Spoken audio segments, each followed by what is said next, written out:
Is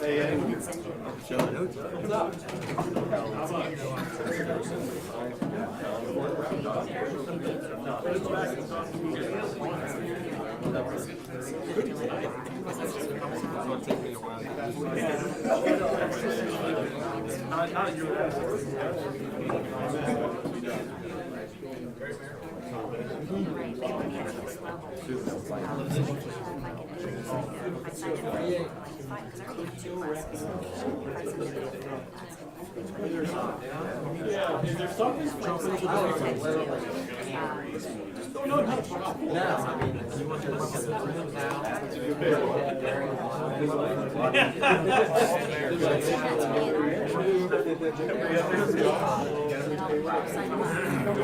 Just want to do it, it's free, doesn't matter.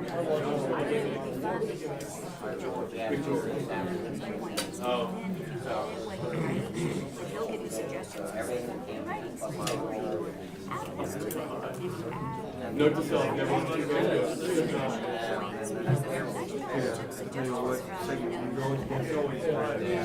I didn't realize don't that's what I'm saying. So Saturday's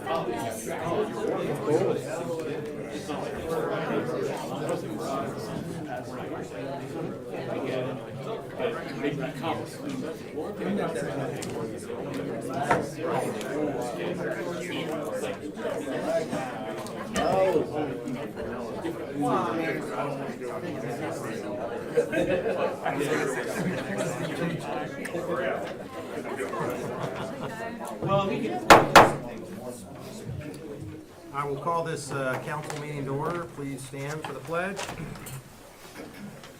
Miss Cookie Walk, would you lead us in the pledge, please? Sure. Allegiance to the flag of the United States of America and to the republic for which it stands, one nation, under God, indivisible, with liberty and justice for all. Please remain standing for a minute, please. Heavenly Father, we thank you for this beautiful fall weather. As we enter this holiday season with Thanksgiving upon us, I, Michael Compton, would like to take this opportunity to thank everyone for the last 4 years of my time as being the mayor of our fine city.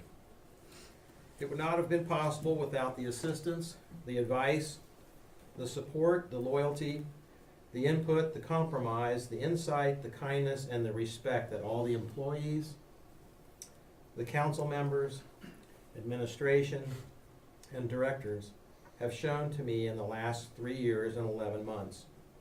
I have become a better person and hopefully have been a mayor that you all can be proud of because you're stuck with me for 4 more years. Thank you all. Lord, bless us as we travel and spend time with family and friends this Thanksgiving, and help us to keep in mind the true spirit of being thankful and of giving and receiving. We ask this in your name. Amen. Okay, Kathy, roll call, please. Powell. Here. Hayes. Here. Barstow. Here. Lee. Here. Hicken. Here. Walter. Here. Carter. Here. Okay, we have a quorum present tonight. First thing on the agenda is citizens' comments, and before we get to the folks that wish to speak, we do have a couple of special items to get to tonight, and the first one is the recognition of the Licking Heights Hornets, the battle for Broad Street. So, if you'll meet me at the podium, Mrs. Carter, would you join me, please? Mr. Hicken has a fine jersey to show off, I know. Mr. Hicken has declined. Dr. Wagner, come on, get up here. Coach, how are we doing? Good. Good to see you. Congratulations. Congratulations. Congratulations, because not only do you get a proclamation tonight, but you're going to get 4 hours of a really cool council meeting. Just kidding. Actually, the coach had the look on his face that I thought I was going to see on your face. He was like, looking at me like, You will not be required to stay, okay? So we're just here to recognize everybody, so why don't you get in here? yes, sir. And I'll read this. So it's one of the responsibilities and privileges of the mayor of the city of Pataskala to recognize events of outstanding worthiness And the Licking Heights Hornets and Watkins Warriors participate every year in an annual football game called the Battle of Broad Street. Whereas the 2017 edition was played on October 13th, and the Licking Heights Hornets were victorious in this 2017 game by a score of 17-9. Whereas the road next to Pataskala City Administration Building will remain named Hornets Way for another year in recognition of the Licking Heights victory. So therefore, I, Michael W. Compton, Mayor of the City of Pataskala, hereby present this proclamation to congratulate the Licking Heights Hornets, 2017 winner of the Battle for Broad Street.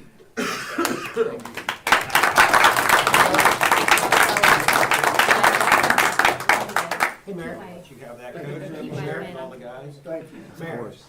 You guys all get together? Okay, sure.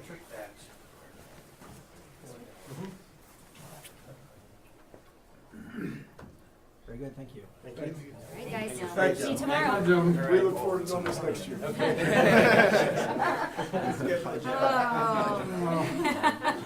And again, yeah, don't feel like you gotta stay, guys, all right?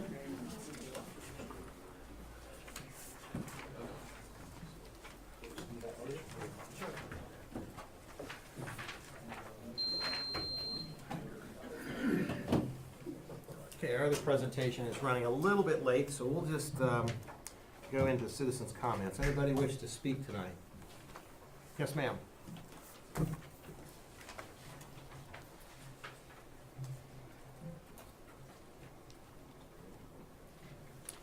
Name and address, and you have 5 minutes, and welcome.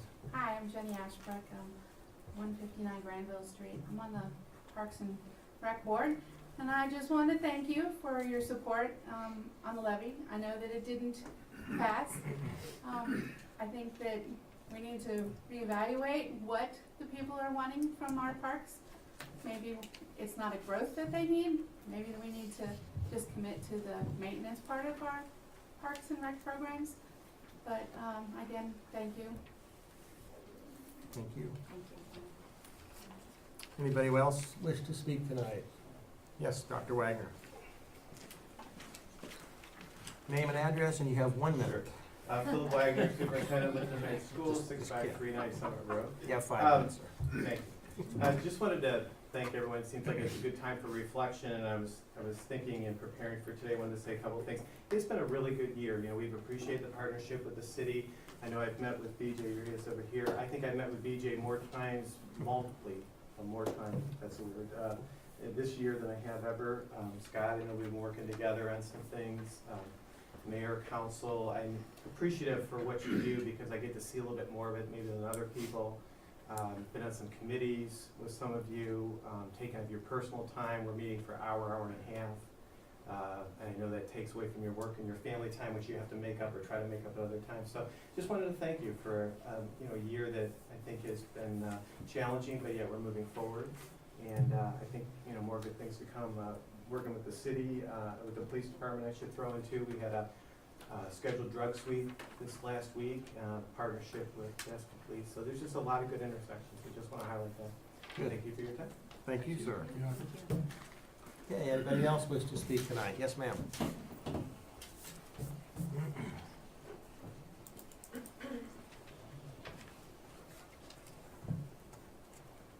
Hello, I'm Sarah McGuire, 321 Mulberry Street, Pataskala. Don't run. Christmas is here. Yay. I just wanted to give everybody kind of an update. It's less than 2 weeks away now till the Cookie Walk. We have more than 4 dozen stops and almost 23,000 cookies will be there. So it's gearing up to be the biggest year yet. We worked really hard to improve our security plan, and I wanted to be here tonight to thank BJ and Chief Brooks for their help in making those plans. So we're just really excited. I brought one of the Cookie Walk bags to show. So it's really nice this year, nice and big. And we're just really excited to do it again. So does anybody have any questions? No, I know. I kids are excited. Yeah, Yeah. I am too. I have one quick one, Mhm. since my business is participating in it. Yeah. Can we bake our own cookies? Yes. Okay. Mhm. For some reason, I thought we had to purchase them. No, there was an option to purchase. Thank you. Mhm. Sarah, just out of curiosity, how many bags are there to hand out? Cause I know there's you can only give out so many, Sure, it's 400 families this year. 400 families. Mhm. Okay. Yep, the first 400 families, so. Mr. King? Can you just mention the donation then as well?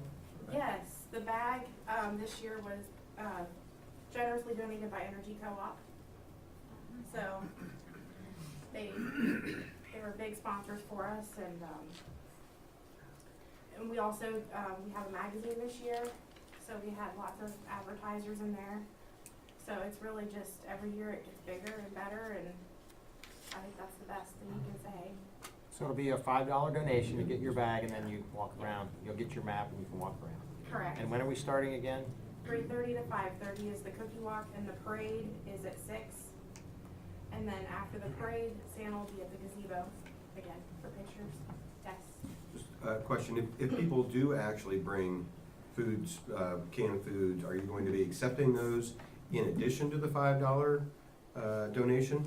Yeah, we can do that. We can let them leave them with us, because, can't imagine having to lug them around. Okay. But we do require the cash donation, so. Very good. Yeah. Looking forward to it. Yes. Sarah, I just want to say thank you for what you do. I know how much time and effort you put into it. It's Thank greatly you. appreciated, so thank you very much. Thank you very much. It's my pleasure. So, Thank you. guys. I'm getting hungry already. Any other citizens' comments? Okay, seeing none, introduction, discussion, and approval of consent agenda matters. Second. Moved by Mr. Barstow and seconded by Mrs. Hayes. Mr. Mayor, Yes, sir. I'd like to amend the consent agenda to include the excusing of Mrs. Carter from last month, or last council's meeting. Have a motion to amend, Second. seconded by Mr. Lee. Discussion and roll on the motion to amend.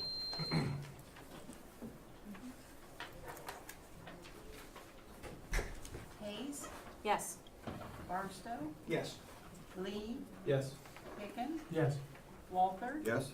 Carter, Yes. Powell, Yes.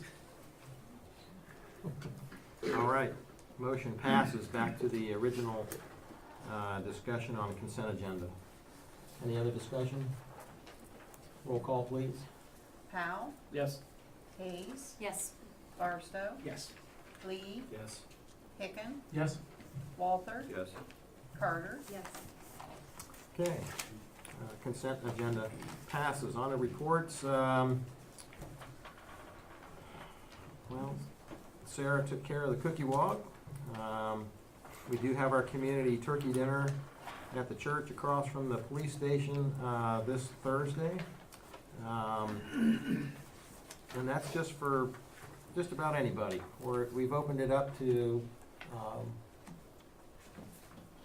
if you feel like a dinner, come on over and have it.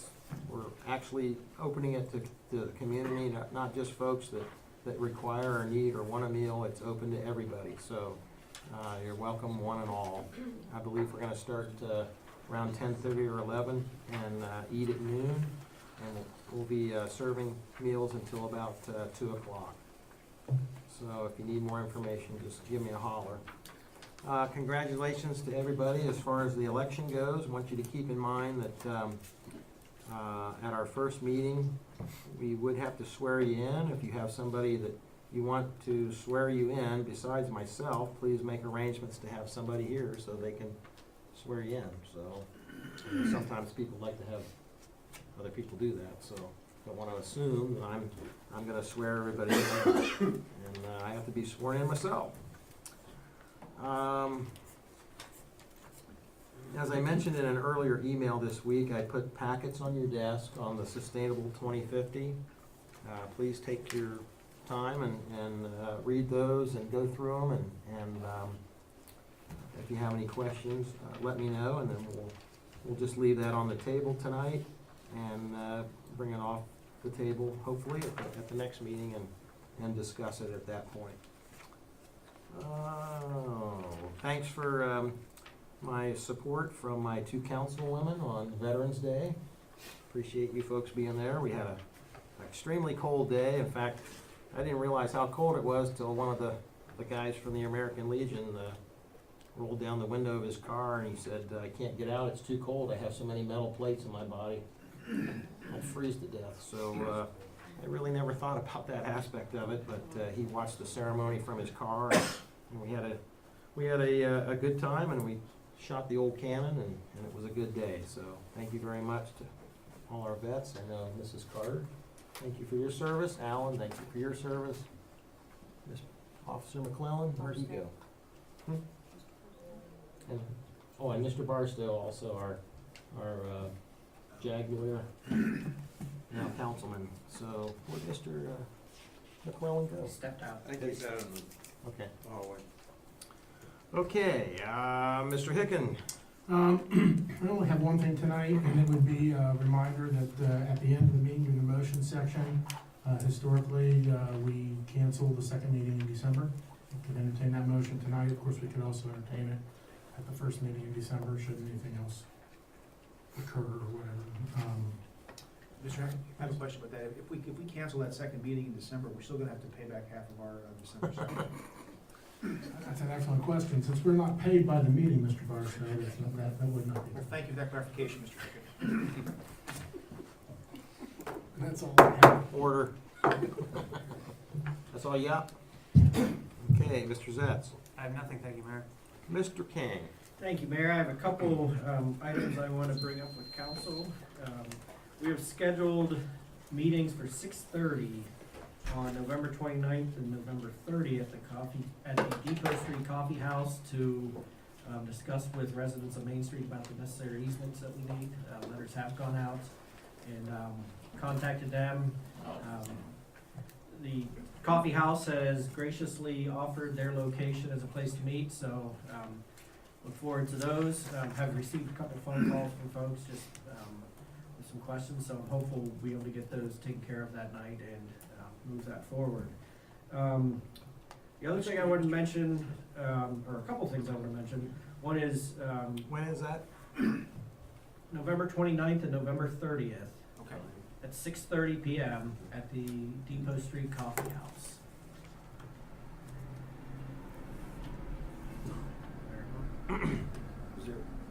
Is there anybody specific you would like to have there? I mean, obviously, we don't have more than 3 councilors. Well, I know Suzanne's gonna be there since it's her ward, and then, specifically if anybody else is interested, that I wasn't thinking of anybody specifically that, I know I had said that I would be there as part of the street, committee. That's fine. I would definitely attend if you guys wanted me to be there.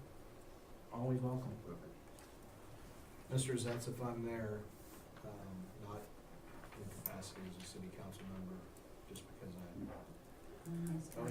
You're always a councilman. is that, one night I can't be there, but one night I was planning on being there. I would be mindful that you never have a quorum of council attending this meeting, some informational meeting. So, If, you always live by the adage, if you truly can, if you would make a quorum that you participate as an individual and you literally don't say anything, which for me is difficult because I'm always talking and I always have something to say, but if you could sit there and listen and really not participate in any deliberation or discussion of the public business. BJ, I'll give you the key. careful, Tommy, careful. Lock up. Any other questions regarding those? All right, moving on. Compensation agreement with the schools, been working on that. We've had several meetings with them. We're gonna end up calling it not necessarily a compensation agreement, but a compensation memorandum of understanding. What we're gonna do is follow just what the state statute says, as far as income tax sharing, that, schools would be eligible to receive or have the right to receive 50% of income, or 1% income tax collection once payroll reaches $1 million. That was the last discussion we had with the schools. We shared a draft agreement with the schools. That being said, I would recommend going ahead and removing ordinance 2015-4247 from the table and defeating it tonight, knowing that at the next council meeting, there'll be the new one coming forward for discussion, and the first reading. Next thing I wanted to mention, we have a fourth reading of the budget tonight. As part of that fourth reading, in wake of the Parks levy getting defeated, the budget as proposed right now, I'll call it the status quo, is what's proposed in there, and that is keeping stuff exactly, for the most part, staffing level projects where we are in 17 also, not putting additional funding towards it, but maintaining exactly where we are. Certainly we're gonna have some discussions about Parks budget moving forward. I think it's gonna take some time to have those discussions and decide how we want to proceed forward with that. But just wanted to make council aware, the budget as it stands tonight for a fourth reading includes that status quo, of what is recommended, maintaining the current staffing levels and current, basic maintenance levels, for that. The last thing I wanna mention is the police station. There's no legislation on tonight, but I am hopeful to bring legislation based on discussion tonight to our meeting in December to seek authorization for a contract for the construction of that. As council knows, we've been working through and meeting with, Robertson Construction, who is the lowest bidder. Robertson's a great company. We've had an opportunity to meet with them and, look at some areas where we could reduce some potential costs as well. Further even, than what their bid was.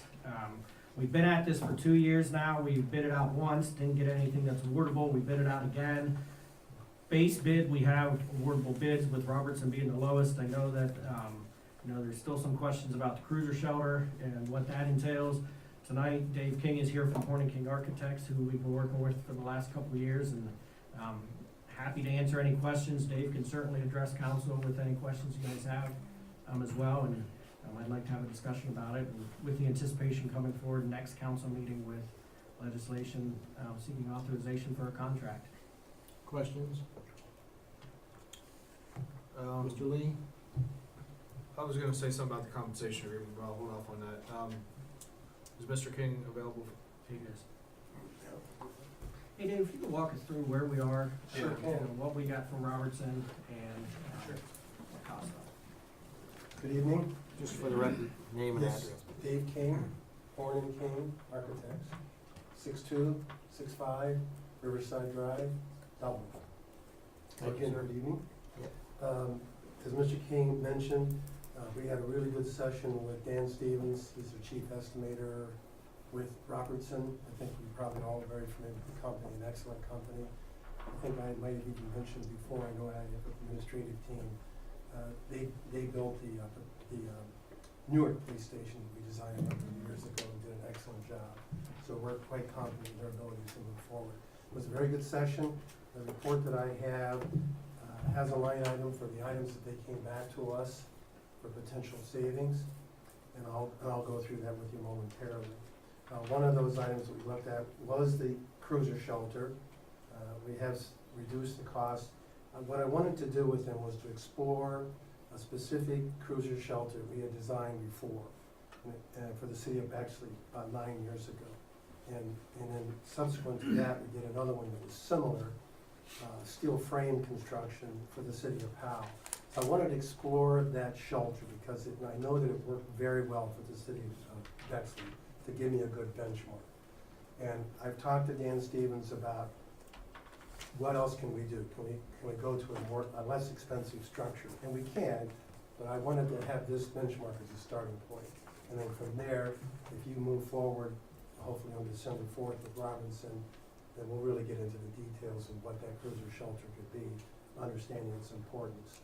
So with that as a setup, I did a report where, did you get a copy of it? Do you have copies we can pass? No, I just have mine. I can make copies. You wanna make one? Yeah. Okay, now let's do that. Could you answer some questions? Yeah, I can answer some Okay. questions. Mrs. Carter? I mean, I know we said we're gonna get into it next time, but with where we're situated right now as a city, I think we're right in that tight, uncomfortable spot where everything's about to, blow up around us, but the income is not there yet. Income tax and what have you. I'm concerned about, cutting back on the type of station and cruiser shelter that we build based on future need. I mean, obviously I'm not saying we need to build the Taj Mahal, but I do think if we're gonna take the step to spend, you know, taxpayer money on the station, it needs to be one that is, a little larger than we need now, and will, you know, withstand the next 100 years if we need it to. So, is there going to be an option for us to, I mean, start with something and then be able to upgrade it later as we are more financially able? Or I just, as soon as I hear, you know, a cheaper building or cruiser, you know, it makes me nervous. Well, the building is designed for future growth, so it does have capacity growth built into it. To downsize the building and then build it later would be very, and we'd have to start over. Right. So that'd be a very difficult proposition, and especially to think about what would it really save. The cruiser shelter, again, that's why I wanted to test this one that we've done before. It's an open steel frame, simple structure. It has electric, has light fixtures, it has a hose bib, so it's a very efficient structure. Can we do it for less? We'll explore that. And we wouldn't come to you with anything that we felt was not going to be adequate to your long-term needs. When we did the analysis with Mr. Stevens, we looked at a variety of things that really could cut some costs. And so to your point, one of them we looked at was, he had suggested, what on the HVAC system, what if we went just to ground units and had outside ground units? And we ran that by our engineer, and we felt for long-term use, maintenance, replacement costs, it just didn't make any sense. But rather stay with the system, which is an excellent system that we have designed. So we've definitely considered personnel growth, services needs throughout the structure. I appreciate it, thank you. Sure. And I don't think along the way, we have never compromised on the integrity of the building. We're just trying to find the best way to get a cruiser shelter that's affordable. And I didn't mean to suggest that we would do anything that wasn't, you know, above par at all. But I just want to, as we move forward, I know we've hit a couple bumps in the road as far as, you know, the cost of building the station, the bids, and so on and so forth. So I don't want us to be so anxious to build, that we accept less than what we initially intended, what our city is going to need and what our police officers deserve. Well, and that's a good point that the mayor just made. We did not remove square footage of the building. We removed uses of the building. We just looked at certain things that I mentioned before. When we redid, we went from a face brick system to a thin brick system. It allowed us to make the envelope a simpler construction. But that did not negatively affect the footprint of the building or the environmental of the building, meaning its energy efficiency. That did not change at all. In fact, we exceed what the code would require in our energy efficiency for the envelope.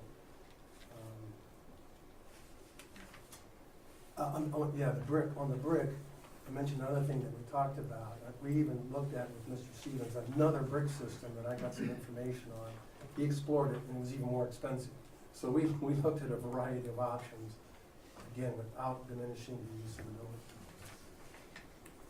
Okay, so we now have this, Oh, so let's go ahead and go did you back. wanna- okay. Well, You wanna we'll through go it? into questions, but go ahead and finish your presentation. Okay. The first sheet there that you see is devoted to the hard costs. And what you see there is a breakdown of the Robertson bid, general trades, HVAC, electrical, et cetera, for their total of $4,278,200. That represents their base bid. Then we are gonna take, assume if we move forward, we would definitely take by the award of the contract, the one deduct alternate we had was electrical feeder lines. So that's a deduct of $25,000. That's their bid deduct. The district change order number one that you see there at $42,500. In the project, we have connectivity for emergency power between the two buildings. The generator for the police building would be designed to accommodate both buildings. We left that work to accomplish that in this bid, which would be in the Robertson contract for efficiency of construction. But the cost of it is the $42,500 number that you see there. And the city, as a city project, since it's not specific to the police project, would pay for that with separate funds. So what would happen is, once there's a contract, and I discovered from Robertson exactly what their number is against the 42.5 to create the connectivity of emergency power between the two buildings, we would deduct that from their work as a payment, but not the work. And then the city would directly compensate Robinson for that. So that's why that's a deduct of 42.5. Then the deduct change order number 2 that you see there at $30,790. That's the savings that's been presented to us by Robinson to this point, not including the cruiser shelter. So we've done enough drawings where they could come back and price that, those suggestions that they had and that we had, and put our heads together.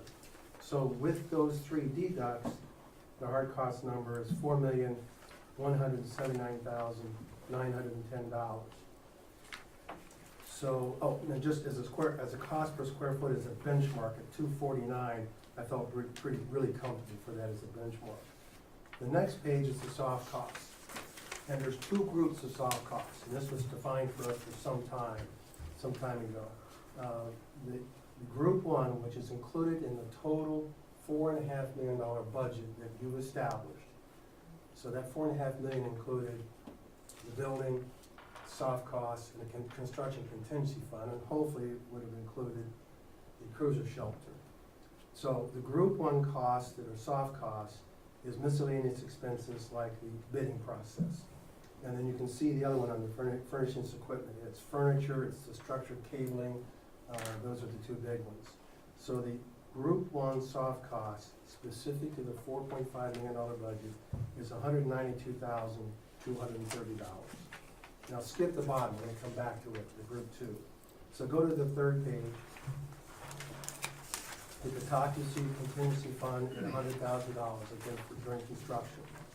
So against the $4.5 million budget, the gray box there, the total project costs, again, the building hard costs, the soft costs of group 1 assigned to this 4.5, and then the contingency fund is $4,472,140.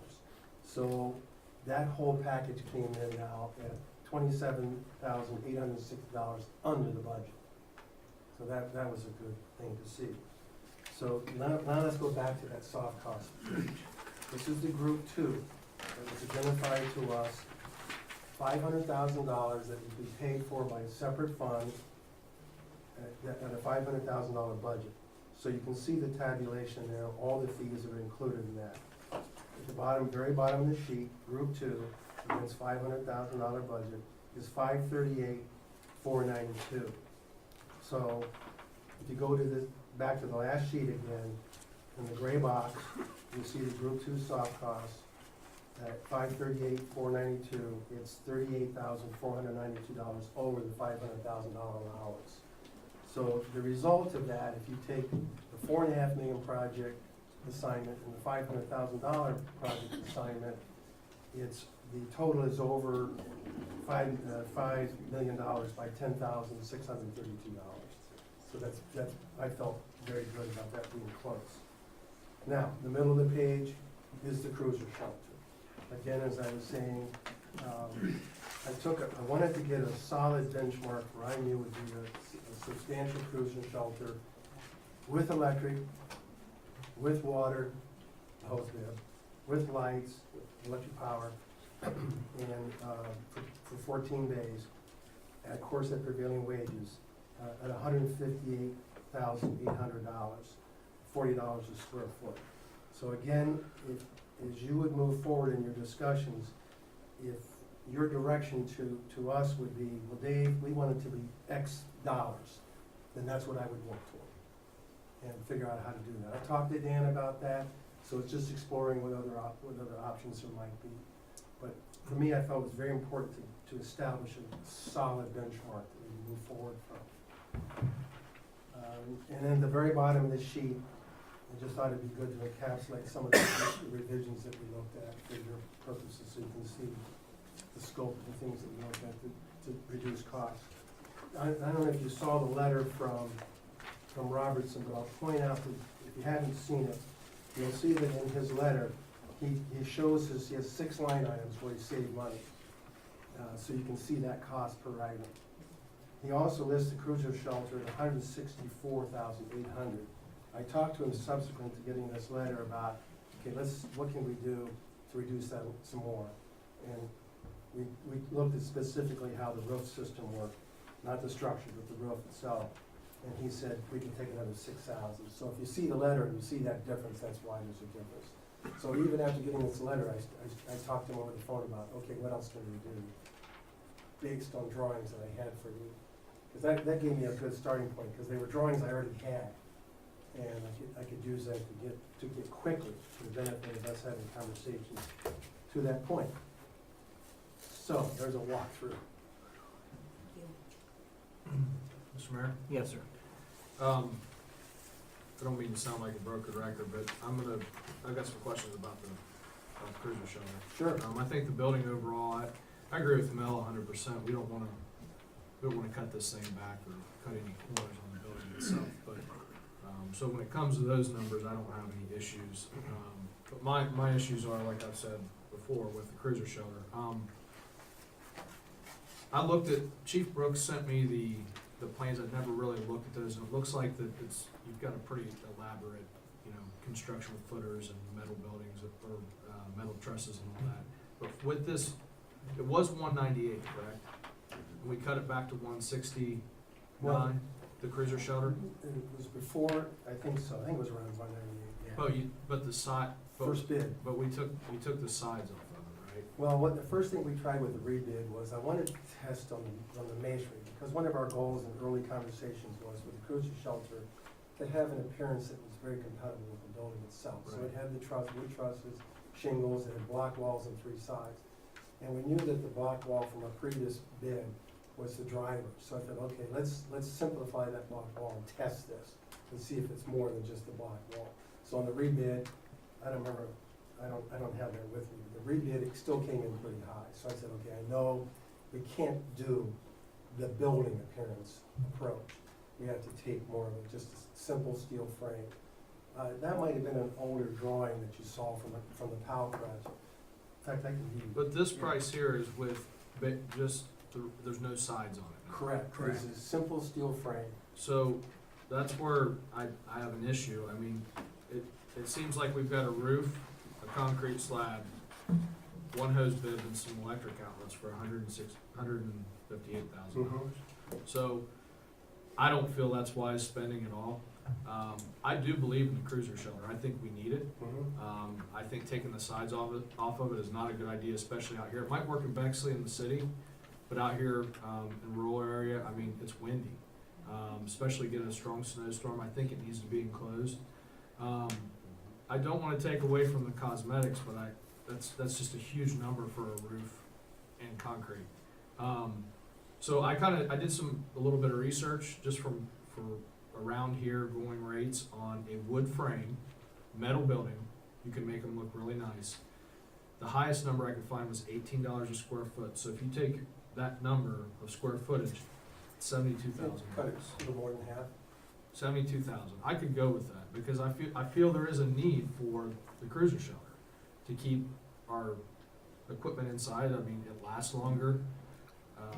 There's several benefits to that. So I'm not asking to cut it out. I think that it's justified, but not at that cost. Well, and I understand, again, I wanted to test something that I knew Right. was gonna work in the long term. It's not a truss, it's a simple, they're tubes, they're structural tubes is what creates the structural frame, and then the metal roof sits on top of it, of course. What I would do immediately, in fact, I would have this phone call with Dan in the morning, it's about, okay, let's take this to another level. What can we do to get to something like $72,000? I mean, I'd like to see it in here. I know if we have to cut something, it would be that, but I'd like to see, I feel, and correct me if I'm wrong, and we talk about, let's build it later.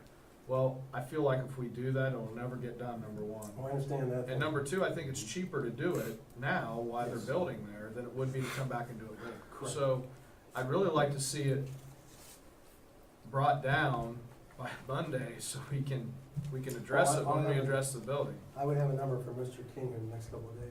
Okay. Do you have a comment, I just have one question. With, you know, if you look, and you may not be able to answer this right now, but if you look at $18 a square foot, that's probably not including prevailing wage. How much does prevailing wage add to that square footage cost?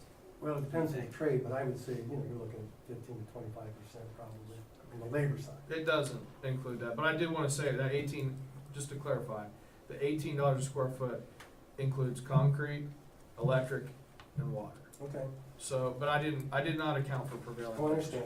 And again, I'll call Dan tomorrow and say, here's where, if everybody's in agreement with that notion, this is what we'd like to explore as a budget. I would get it back and I would revise this 3-page report accordingly. Okay. And then you would see all costs associated with the 4.5 and the $500,000. Mrs. Carter? Oh, you can, Tim can go first. Okay. Mr. Hicken?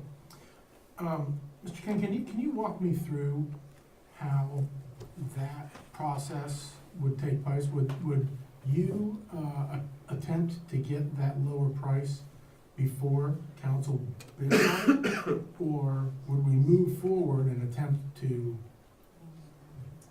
afterwards? And so, I'll revise the report to reflect the lower number right away. okay. But officially, you would award the, you correct me if you think I'm wrong, but officially you would award the construction contract. Then we would get into the detail by a change order. And would there be a cost for the change order as well? Well, it'd be the 72,000, whatever it would wind up being. But there's no base cost just for a change order? No. Oh, no. The other question that I have is, I'm intrigued by, and I have been since the beginning, or at least since I first heard about it, the $100,000 contingency fund. And I appreciate that it's in there. Is that fairly common for a building project this size? Is it high, is it low, or do you think that that's typically what you build into those?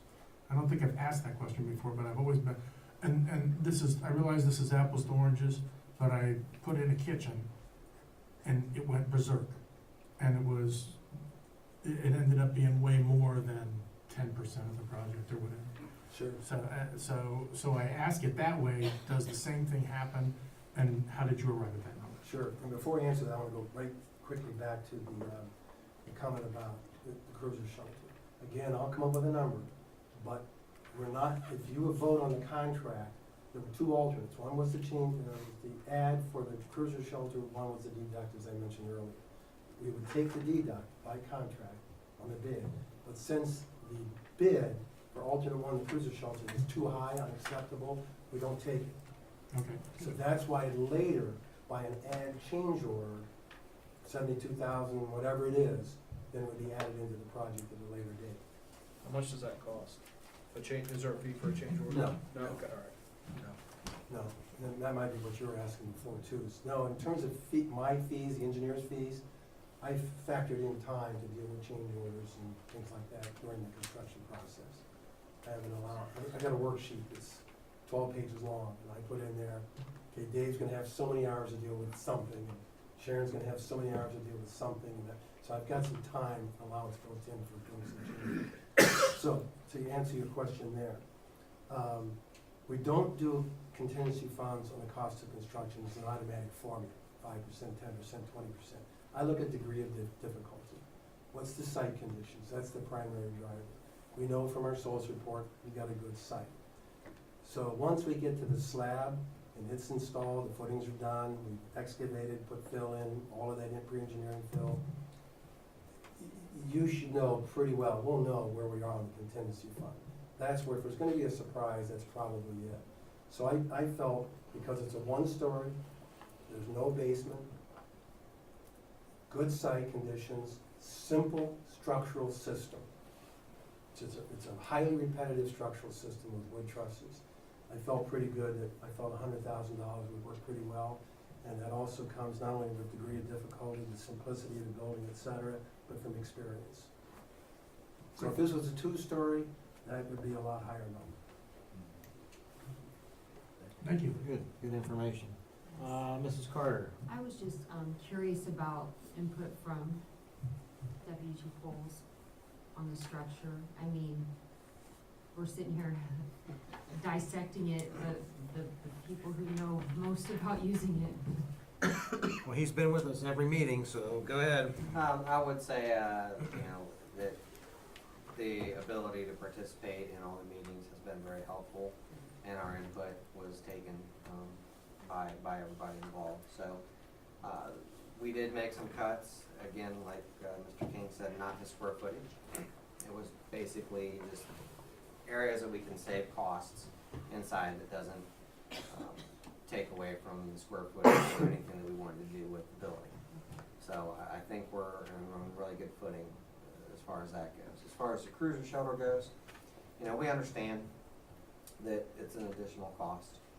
We do understand that, obviously we'd like to have it. There are great benefits to having it versus not having it.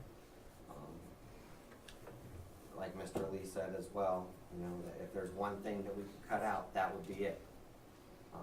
We would prefer not to have to do that, because again, I think if you wait, it either doesn't get done or the costs skyrocket. So, it's, we understand where we're at. If we can get it, great. If not,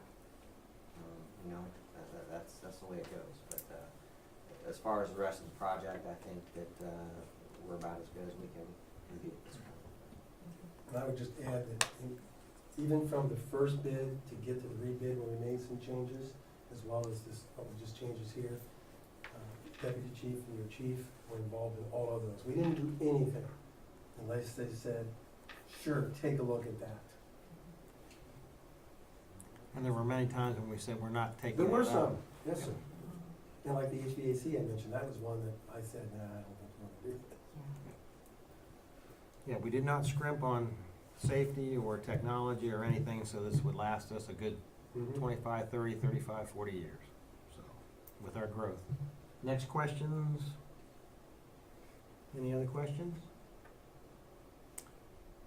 Yes, sir. This isn't a question, but it'll be a final statement. In the end, what we're charged with is looking after the purse, and can we, as a city, afford this at the next meeting when, because this next vote's not gonna be a series of ordinances, it's gonna be a resolution. So it's gonna be a one-time off. We should all come prepared to ask, state your positions and make your arguments. But I know that I personally will be trying to delve in a little bit beforehand as to, this is, once we borrow this money, this is what the payment is, here's where it comes from. Anything that I can get along those lines would be much appreciated. I may even already have gotten it, but. And I'd recommend, if there aren't, we're more than happy to sit down with any of you to answer those questions, go over stuff, and just work towards that next meeting to try to I'll definitely take you up on that. That'd be great. I gotta wrap my head around that stuff. Schedule it. It's not easy for me. get something scheduled. I'll get to you, Andy, in just a second, but I do appreciate, along in those meetings, was BJ and also, obviously the chief and myself and Dave and all your crew, but also Jamie, who came to the rescue last week when we had some questions, and you're still feeling comfortable? Yeah. Okay, so, and again, thank you for last week. BJ had another meeting to go to, and we didn't want to stop that meeting, and Jamie gave us some good numbers and helped us out, so. Andy? I just reiterate, if we could, BJ, Jamie, if you guys could give us a synopsis, a summary of where, we started 2 years ago, how we've gotten to this point. I'd like to know what was cut out of the building from the first bid to the second bid. What are we giving? What have we decided to give up between the first bid and the second bid? Then also, if we could then, Jamie, as I think you've supplied to us, but if you'll reiterate in a summary, the lending terms, what we're looking for in 2018. So if we could have that beforehand, that'd be extremely helpful to work off of if we have any questions. Anything else? I just point out that on the bottom of the third sheet, where it says revisions, those are the revisions were made. I would only add that it doesn't show the gate that was removed. You know, there was a gate removed from this And that was process. before, but Yep, obviously- that's what I was Yeah, asking about. anyone's from original project to Yep. where we are today. We'll, Exactly. I got we'll it. list those along with those. Perfect, thank So you. you have group A and group B. Thank you all. All right, thank you, Dave. Congratulations to you on your re-elections, and happy Thanksgiving. Thank you, sir. We'll find out about this cost shortly. All right, anything else, Mr. King? We can talk about it. Anything else, Peter? Oh, no thanks. Grizzly Adams? Thank you, Mayor. Yeah, I have my copy of my report. A couple things I'd like to highlight. We have submitted the, We've submitted the paperwork for our annual property casualty liability renewal, so it's in the hands of the Ohio Plan. They will, should get back to me by January with a proposal, and then we'll bring it to you guys by the first meeting in February. So we're moving down that path. On the supplemental tonight, there is an amendment to add additional funds for prosecutor services. As my understanding is that they're still working through a lot of stuff with the court, getting through the in Licking County, prosecutor services out there. We're running through some pretty good bills at this point, and so we hope we don't spend the money that we're requesting. But since I have to amend it tonight, I don't get another shot at it in the first meeting in December without having to go with a mid-December meeting, and I'm not doing that. So we're putting some money in that line just as a precaution so we can cover any bills that come through. The other thing on the agenda tonight, that there are a number of pieces of legislation dealing with health insurance. Our agent, Mark Bradick, is here, and he and I and BJ have worked through since June, July, trying to go through this process. When we initially notified our previous carrier that we were leaving, we would be leaving as of 1/1/18. So we started the process, and as you know, we're not only doing medical, but it's also dental, vision, and life insurance that we offer. I gave you some paperwork. I've got additional copies if you don't have it with you. We'll need to go through it, but basically there are three proposals that we received. One is to stay put with the Jefferson Health Plan. The Jefferson Health Plan was, when we left Ohio Insurance Services, or rather I should say when they kind of left and said, we're all going over here, and we said, no, we're not following you, we're staying put with Jefferson Health Plan, because it had the least disruption to our employees. So they agreed to give us a 6-month premium, if you will, or we could stay with them for 6 months. We said we weren't interested in staying, and he goes, but give us the opportunity to at least present a proposal. So we did receive a proposal from them. I think their proposal in the analysis was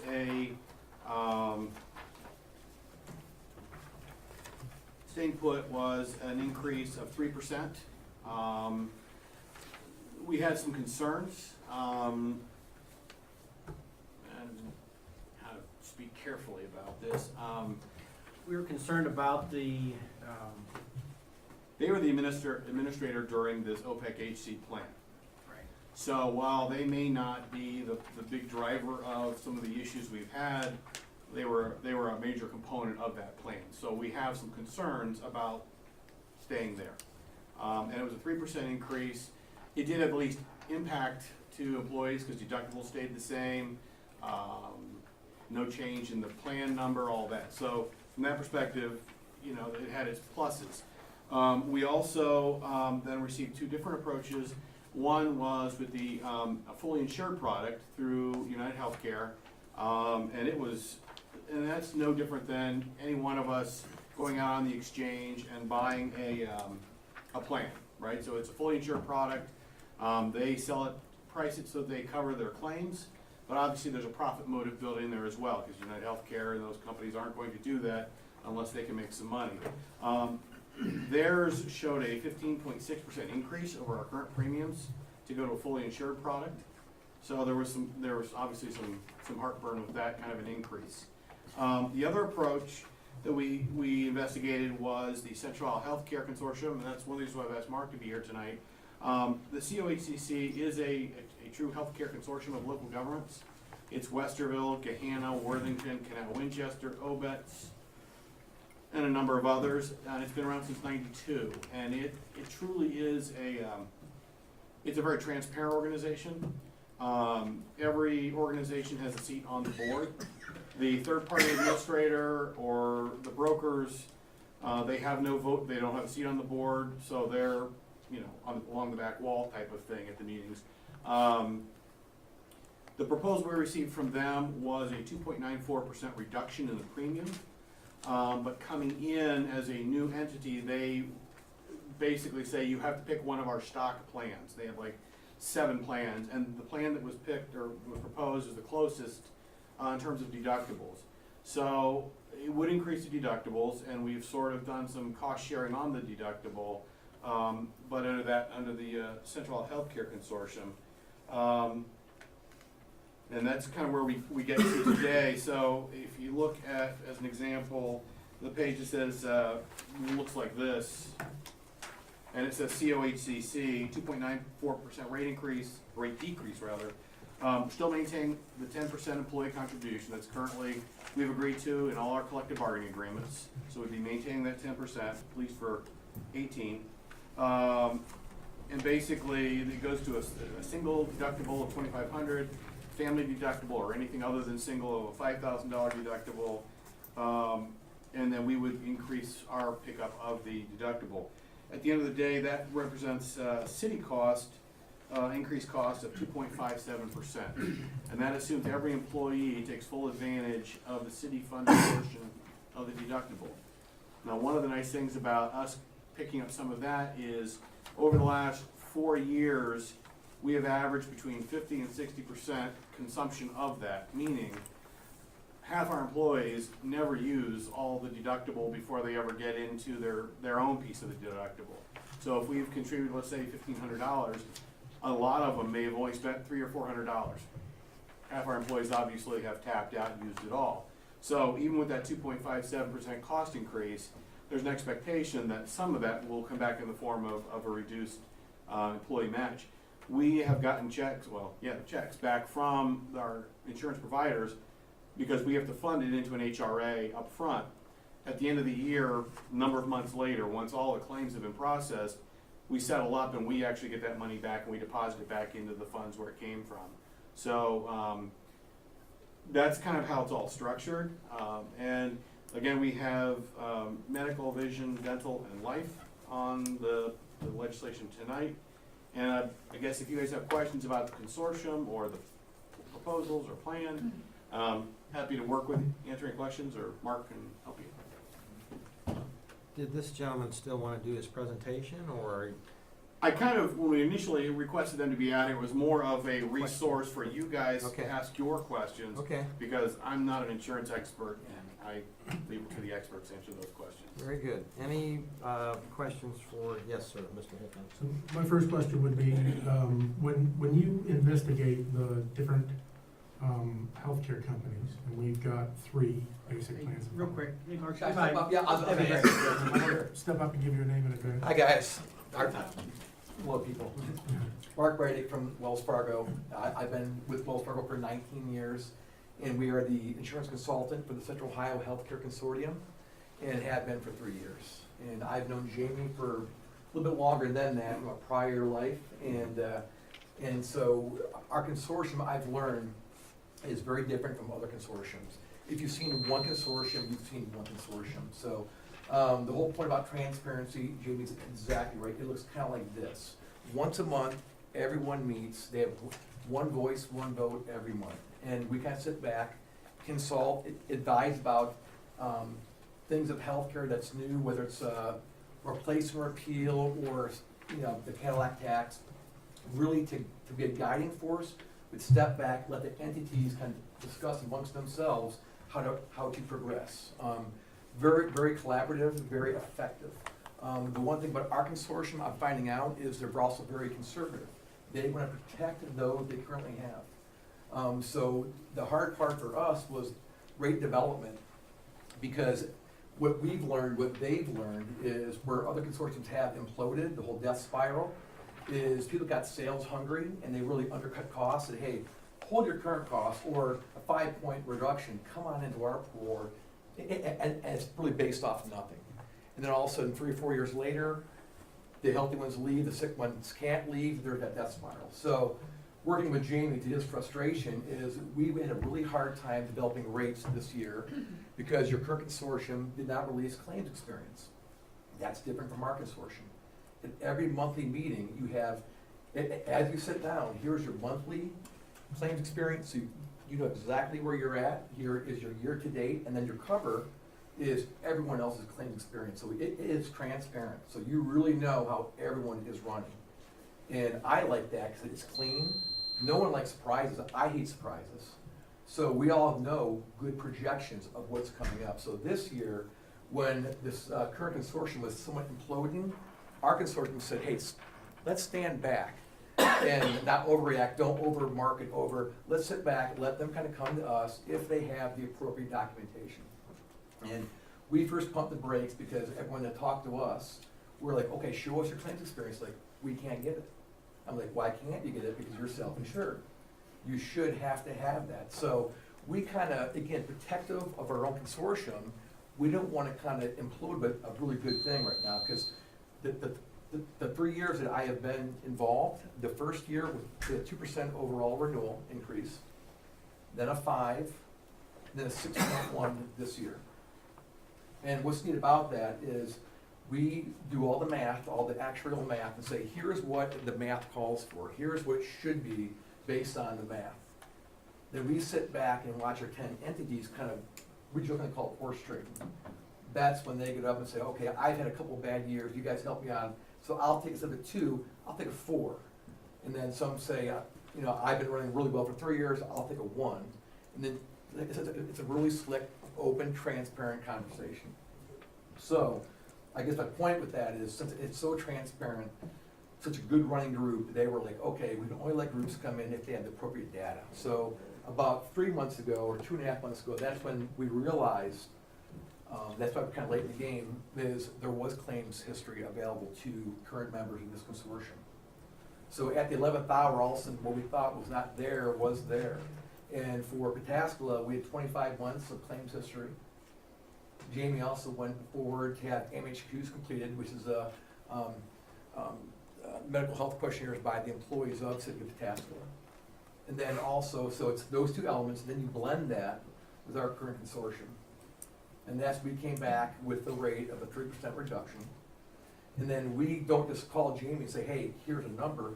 We run that by our consortium. They look at the math as well too. Then we have a breakout subcommittee, which is of their finance directors.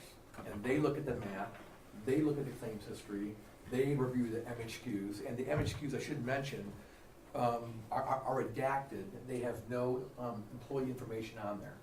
So it's just a general statement. So with those two important pieces of data, most importantly is the claims history. We could appropriately set rates for the long term. And that's important because I would hate to be in front of our board a year from now and all of a sudden I let a dog in, per se, and the dog looks bad, we look bad, I'm probably getting fired. So it's really important to approach this the proper way with actuarials doing actuarial work, not a sales guy. So that brings us to these rates that Jamie has, that Jamie's presenting. I've been there for 19 years. Our staff at Wells Fargo, our average tenure in the EB side, employee benefits, is 15 years. And we have a staff ready to support and bring on your entities. So our consortium is a slow-moving machine, but it's a good machine in terms of it really does their checks and balances. So if you're a sales guy wanting to grow, it's the wrong consortium. But it's a right consortium if you want to come in and be actuarially sound. Okay. Any questions? Mr. Higgins? Yes, sir. I appreciate the thing, because the word consortium at the beginning makes me twitch. I get that. I do get that. So I love the comment, well, if you've seen one consortium, you've seen one.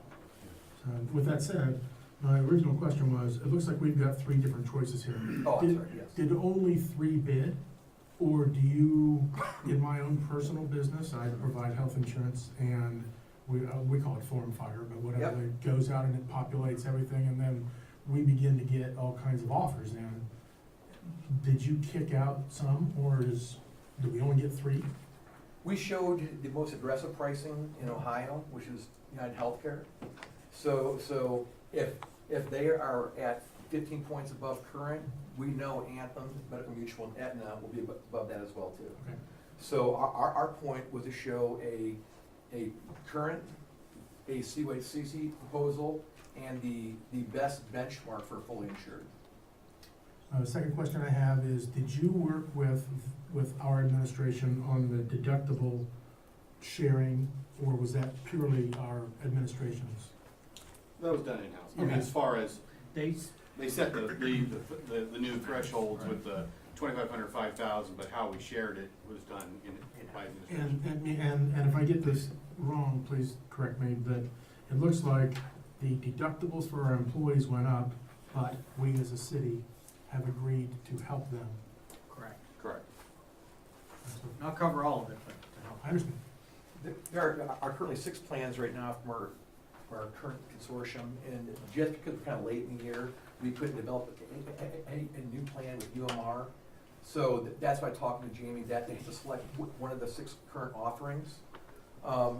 Mid-year, we could relook at a new deductible threshold to kind of bring that cost to a different level, if you guys choose to. So that's why you're kind of pigeonholed with the current existing plan, but we can always revisit that mid-year as well too for the 1/1/19 date.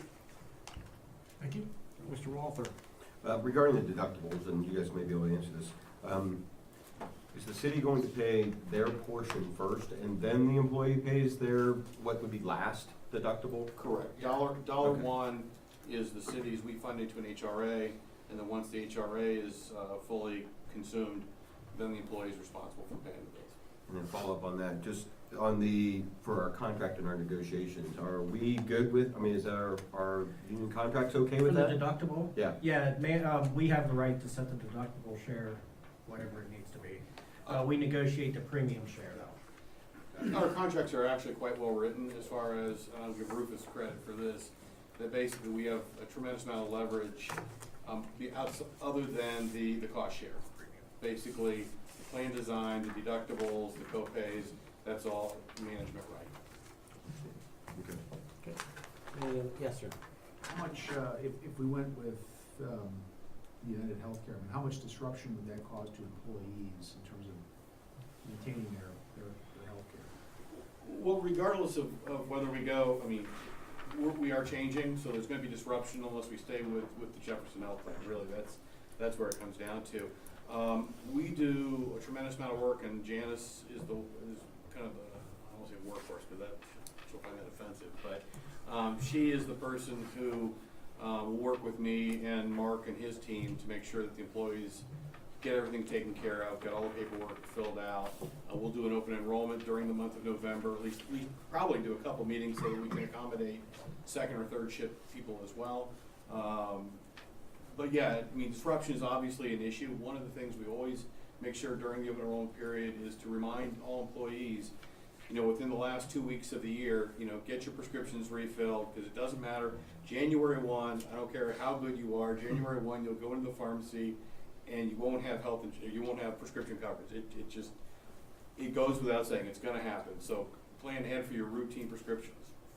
One of the things I would like to say, with going to this COHCC, currently it's been a very effort-intensive part on our part to help the employees with the deductible, because although we fund the money, what has to happen is the employees have to send copies of their EOBs or their invoices or their credit card receipt for paying the prescriptions, and they would send it into Ohio Insurance Services to get reimbursed. Okay, so, and of course, people forget, and then they don't remember that they need to do that, so they come in with, a stack of EOBs to Janice, and Janice helps them work through all that. The way this program works is basically we fund it, so when a first claim comes in, and let's say it's, $100 for James Nicholson, they're gonna say, okay, that goes towards the deductible, he's got money in the deductible, so we'll take it and we'll pay the bill. So the city's portion of it will be seamless to the employees. It'll just be paid. And then once there's a patient responsibility, then that's when it would pick up. You said November, open enrollment would be December. yeah. The month of December. Okay, very good. But we'll get assuming this goes through tonight, we will get communication out to the employees very quickly to start saying, hey, things are gonna be changing, and this is what's gonna be happening. There will be an open enrollment, and you'll get more information, but just make sure everybody's prepared for the change. Yeah, Andy, follow-up? there will be disruption, and we'll try to minimize the impacts to the employees as best as possible. So with the dental and the eye portions, this is all a package, correct? That comes together for the employee? From the employee's perspective, they are able to, if they wish, they don't have to take dental, if they don't think they need dental care, they don't have to take it, but generally, most of the people buy the entire package. The only one that's, we require, I think, may be the life insurance. Okay. So we're seeing a pretty good jump in the ocular, or the 63% on the dental, sorry. As far as something that's closer, I know you'd said that in 6 months you could get something that's maybe more tailor-made Correct. to Pataskla. Is that something we're gonna try to do, is find something that's a little more, I know this has a lot more perks to it, you get a lot more coverage, but 63, we're talking almost $19,000 in increase to the city. Right. And we're not really offsetting that by anything on the other side, if you really think about the Jefferson plan versus this Right. plan. Right. Is that something that we're gonna look at strongly in 6 months? We could definitely look at it. I mean, I have no problem with that, that's up to the administration. We can search now as well too, by the way, sorry to interrupt as well too. So I was just showing the current consortium offering, to show what they have. It's a really, really rich plan, obviously. I'd say that's probably more rich than you'll see out there in the marketplace as well, as I'm sure you're well aware of that. So we can look at Delta as well too, and kind of bring down those calendar year maximums to $1,000 as well too. Okay. This year, and so the ancillary products, that's a simpler fix, or more simple fix than the medical, or not fix, but adjustment. Medical's one that takes some time. So, I'm sorry, I've got a few more, but if anybody else. Well, just hang on one second, because I apologize, Mr. Barstow. Were you finished with your questioning? Oh, yeah. Okay. Go ahead, Andy. Just in comparing the rates, I know being part of this discussion over the past couple of years, in watching the rates and the increases that we've seen through the other consortium, have we looked back on, and they may be great rate increases, decreases, whatever they may be, but have we looked at what the last potentially 3 years has been with this consortium? I think you can. Yeah, so, this is our third year. First year was 2% across the board, Okay. then a 5, then a 6. And then again, so our math shakes out where we show up multiple ways. But we would start with the spread of, here's what the consortium calls for, this number. And then from there, we can tweak it, so it's an overall blend of that 2%. And then again, the whole horse trading where one entity can take a 5, one can take, our first year, 7 took a flat renewal, and 3 that were the claims driver, because again, it's transparent, we all know who's driving the claims. They took the hits, and that highest hit that year was a 5.4. Last year, I believe the highest hit that someone took was an 8, and 1.5 had zeros as well too, so it's, for flat renewals. Okay. And Jamie, I know you know these things, so in comparison to what we saw with the Jefferson plan, where do you see that? As far as rate increases? Well, we saw 12.5, we saw 25, Yeah. so. And we were looking at another big one coming. Now, Absolutely. We were. if I remember correctly, under that agreement, we will be still responsible for those liabilities, correct? Okay, if you can't answer that, that's Yeah, fine. yeah. So, But what I do wanna point out, you're right, you know, the last 2 years, we saw a 12.5% increase, then we went up to a 25% increase, so we've had Yeah, really. that's big what I was trying to increases. point out. Yeah. Yes. So this is Without- much I better. will tell you, once I finally got the overall claims information, I will say that on the whole, we are a better performing group. Our claims, as far as the other entities in the pool we were in, we were on the right side of the line. Okay. So, That's what was my Yes. next question was, if you took those claims over the last 24 months and looked at the people that took the 8% hit or the 0 flat line, do you know which one we were more resembling? I really don't. Joe, maybe, Yeah, well, Brian Gatch in my office, who sets rates, calls you guys a peach. So he says, so, He says what? he calls you guys a peach, We're a peach. which is his term for, you guys are running pretty well. As evidenced by the HRA. So in lieu of having claims data, monthly claims data, Jamie talked about the HRA dollars. That's a good indicator also as to where your claims are running. There was not a bunch of HRA payouts. So that's a good indicator, but you're running very well. So I've seen at least 10 renewals in the last month from this former consortium, their claims history, and you guys are offered a couple renewal options that I've not seen the other 9 receive.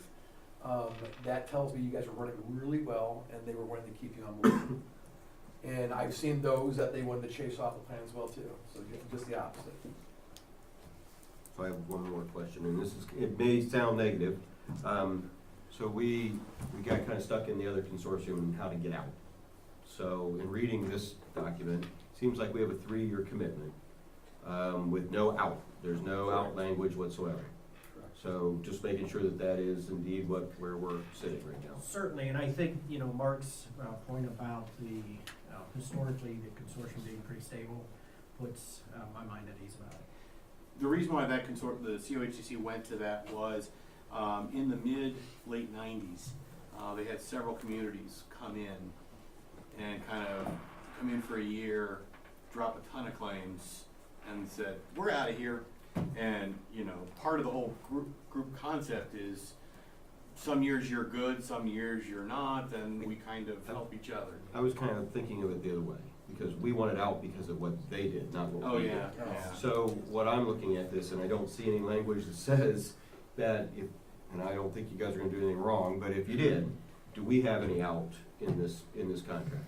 I'll defer to Brian. We asked them to review the contract. They were comfortable with the contract. But, sorry, give me a push on this. You know what I'm asking?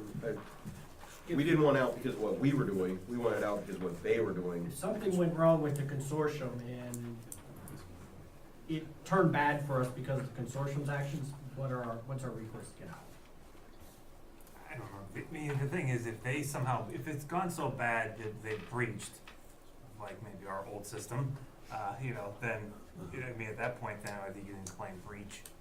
And get Take your yourself- chances. Yeah. Got it. Okay, that's what I was kind of There's asking. no guarantees on that, but that's usually, I mean, if there's an implosion that's started the death spiral, then usually there's ways to then get out of that. Okay, thanks.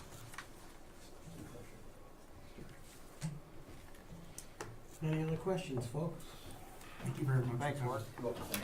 So that was it for my report. Any other questions for Jamie?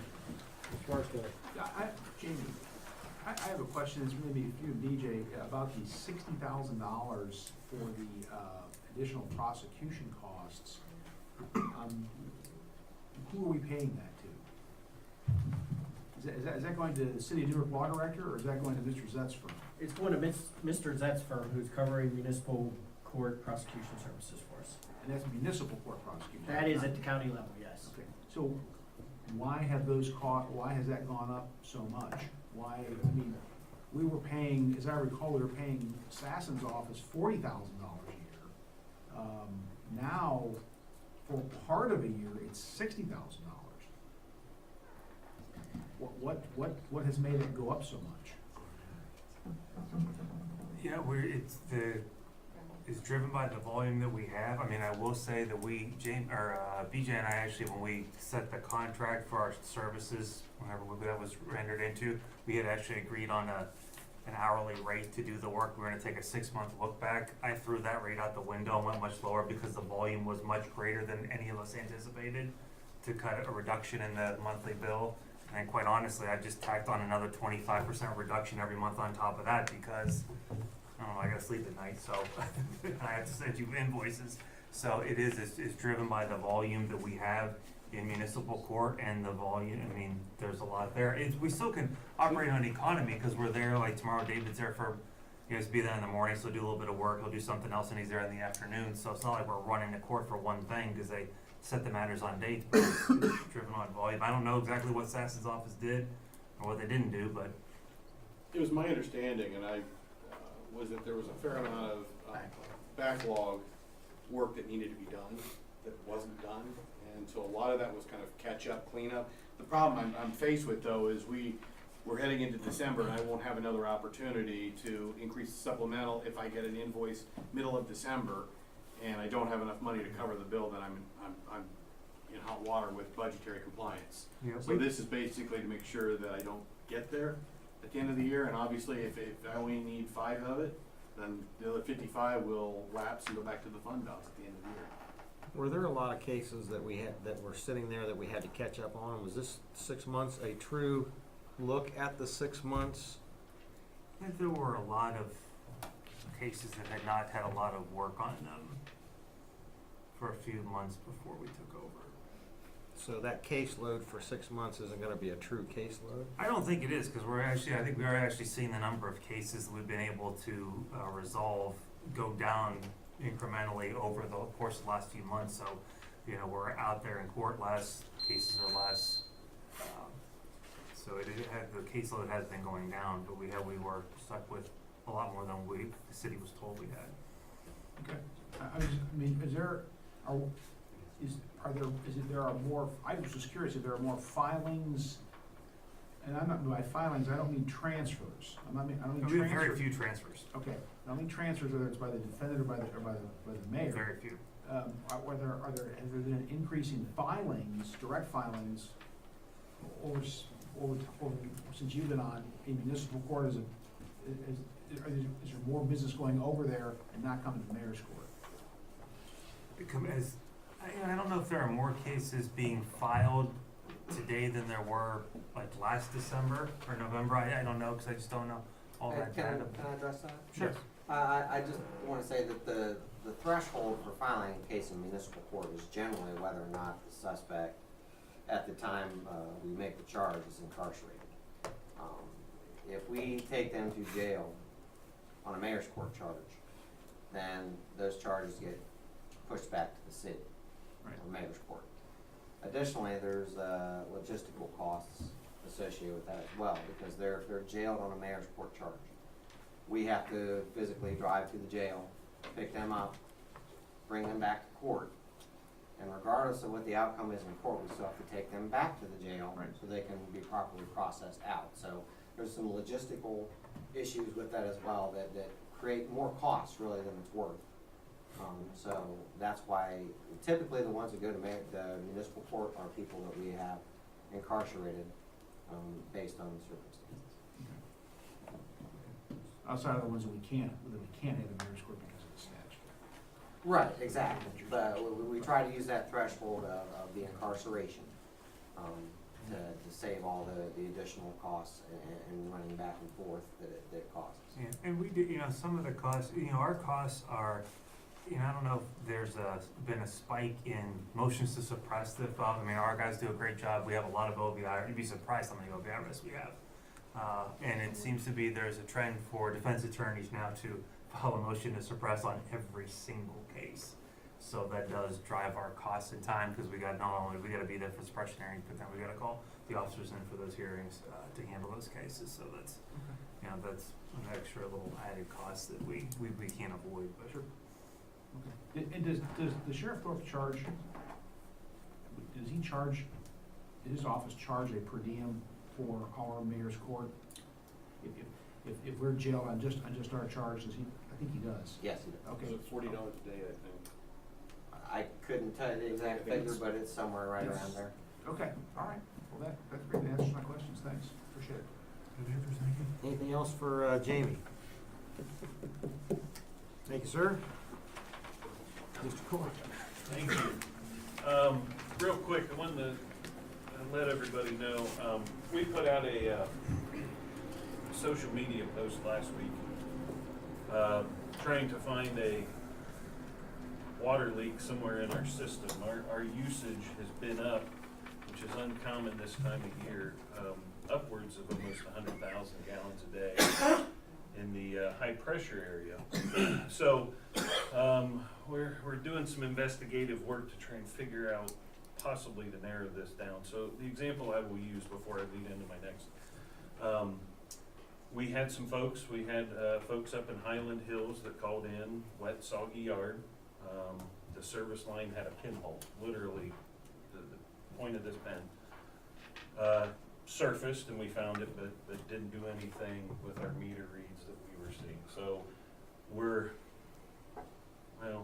it's getting close to the holidays, so we're getting a little nervous that we haven't found this thing yet. So if it was a main, I think it would have surfaced in an ugly way by now, so it's either a very large user that has a leak unbeknownst to them, or several fairly sized, larger service line customers. So we'll keep sniffing around until we find it. It's unusual again this time of year. We went through the summer months and did not have this type of usage in that part of the system, so something's a little off. So, with that being said, we can't be everywhere at any given time. So something that I wanted to roll out earlier in the summer and just now getting around to it is the Adopt a Hydrant program. The idea is just to have some private citizens and businesses, if they want to have a little bit of ownership of the unit that's in front of their home or business, we will welcome that. Part of it, since we're unique from other cities, we don't have our own city fire department per se, it's the district. So usually everybody works under the same municipal umbrella, but we don't. So one of the things that we want to look participant help, wintertime, we're getting into winter months, to make sure that the hydrants are clear, whether snow removal operations or just people see that, help us out. Keeping the growth down from around the units. And again, if there's a leak, we like to call these targets, because usually they get hit by cars in the winter time. It's a nice target for people to accidentally hit. So just in case it gets knocked off, we got people keeping an eye out. And what has brought this up, some of the folks, I'll use Beechwood Trails for example, that may have a hydrant in their front yard. We have roughly, I'm gonna say 400 of our almost 600 hydrants are due for a paint job. So I'll get calls, can we paint this? It's hard for me to say no, so I at least wanted to get a program into place for using this color. If you wanna do it, contact us. For example, I'll use 5 to 10 years, a fresh coat of paint is nice. At the corner here of Broad and Oak Meadow, we put that hydrant in 2012. Drive by, you can see it used to be a yellow hydrant when it was on the shelf, and of course we want ours red. You can see they put a red paint job on it that's already due for a paint job. So just something to see if we could get some interest, something that it doesn't take a whole lot of effort, but just something that we know at least a handful of folks are maybe helping us keep an eye on things. So with that, I don't have anything else. With snow and ice, with that underground leak, will that be easier to find then since that water's not? I don't know what, I don't know. I have not experienced one like this at this rate and hasn't surfaced through some means. So I'll use an example. One of the reasons that we put it out to the residents, in some of these subdivisions, if we have a failed service line with the infrastructure that's in these subdivisions, every pipe, whether it's sanitary sewer, water main, storm, is bedded in stone. So you almost have an underground French drain, and we've had these water leaks work back into people's sump pumps. So part of it, you get the call, my sump pump's been running 24 hours a day for 3 days and it hasn't rained in a week. Aha, so those are some of the things we're trying, where is it? But this one, it's just not one service line, it's gotta be something else. So we're gonna run an analysis tomorrow just to make sure our meter is operating correctly, our monitoring meter, and then compare it to individual meters in that part of the system to say, all right, in this 12-hour period, did we register the same type of usage from our booster station and out there? It'll be an exercise, but it'll be one to at least eliminate, okay, somebody is using it or they're not. I'm leaning towards it's not, where in the heck is it? So. I know we used to isolate, but of course you can't isolate because you're turning somebody's water. Yeah, not with this. This would be too risky Yeah. to go that route. We can put some dye in. And, Yes. Yeah. Hey, go ahead, Mike. What should residents be on lookout for? Yeah, so, which is tricky now. In the past week, we've had a lot of rain. So I would say folks in subdivisions, continuous running water down the street, whether, you know, going to a storm gutter or a sump pump discharge area out there. If now, when did we have the last rain? Was it Sunday night? Saturday night. Saturday. So at this point, in the next day or so, I would say if we're seeing some unusual wet spots, roads, yards, call, because that may be a sign. And then if we get it pinpointed, we have a listening device that we can go out and start putting on fire hydrants and water valves to listen. So if there is a leak's gonna scream. You're gonna pick up on it. So if anybody anywhere, I asked Jess and BJ this evening if we could send out another post saying, yes, we found one, but it's not the one.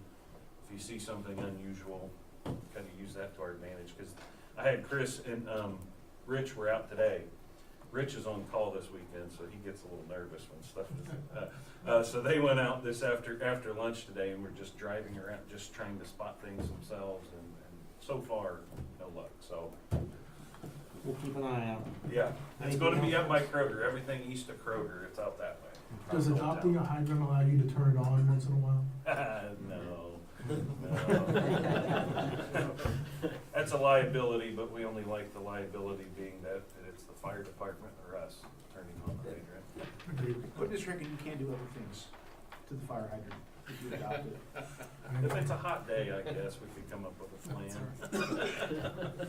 And we're sticking with one color. I see Yeah. other places put polka dots and paint them yellow and Yeah. white and blah, blah, blah, and look like a Dalmatian and all that kind of junk, but we're sticking with red. Yeah, we Okay. would, if it was maybe like a bicentennial, you know, red, white, and blue or something, but I'd say red is a safe color, and, we don't want too much creativity. We've got the Rust-Oleum paint, so if people are interested, you know, it takes a pint, and we're willing here. If you scrape it off, we'll provide the paint and the brushes and a little bit of pride, and there's people that have taken pride in it, just the color is a little off, so we're going back to, choose this one. So, Very good. Thank you, Nate. Mayor. Yes, sir. Go ahead. Just real quick question, Nate, on your phosphorus reduction letter to Yeah. high EPA. By giving this, you already sent this to them, obviously.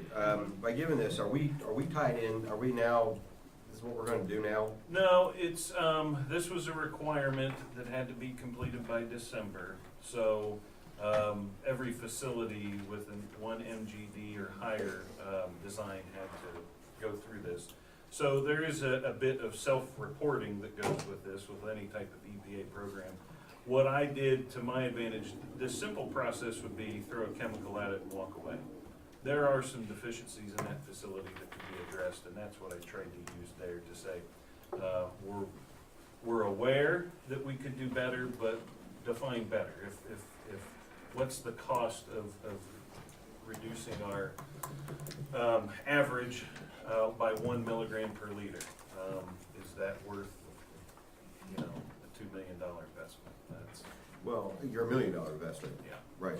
So do you think that it's feasible that you could go through the first year, the 2018, find that there's a reduction in the phosphate, and that'll be sufficient for the EPA, or do you think?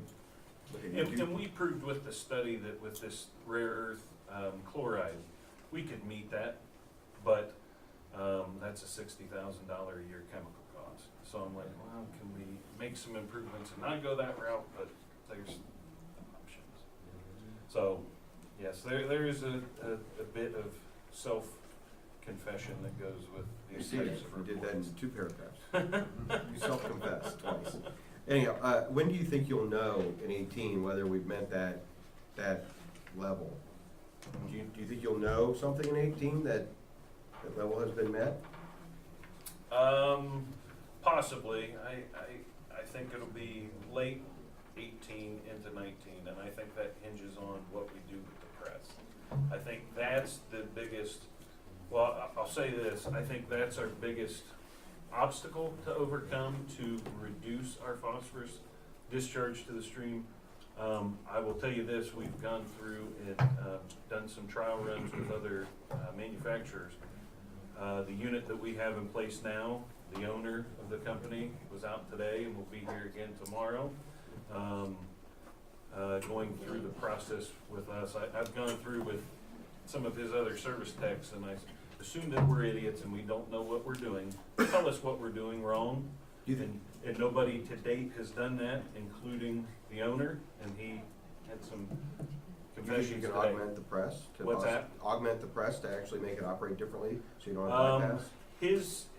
And of course, I think there's some things that we can do to improve it to what degree. And there's limitations with that, when the guy that builds it, kinda admits that there's some shortcomings with the unit. So, I think there's some negotiations to be had with the life of our unit versus the cost of a new one and this unit not meeting expectations.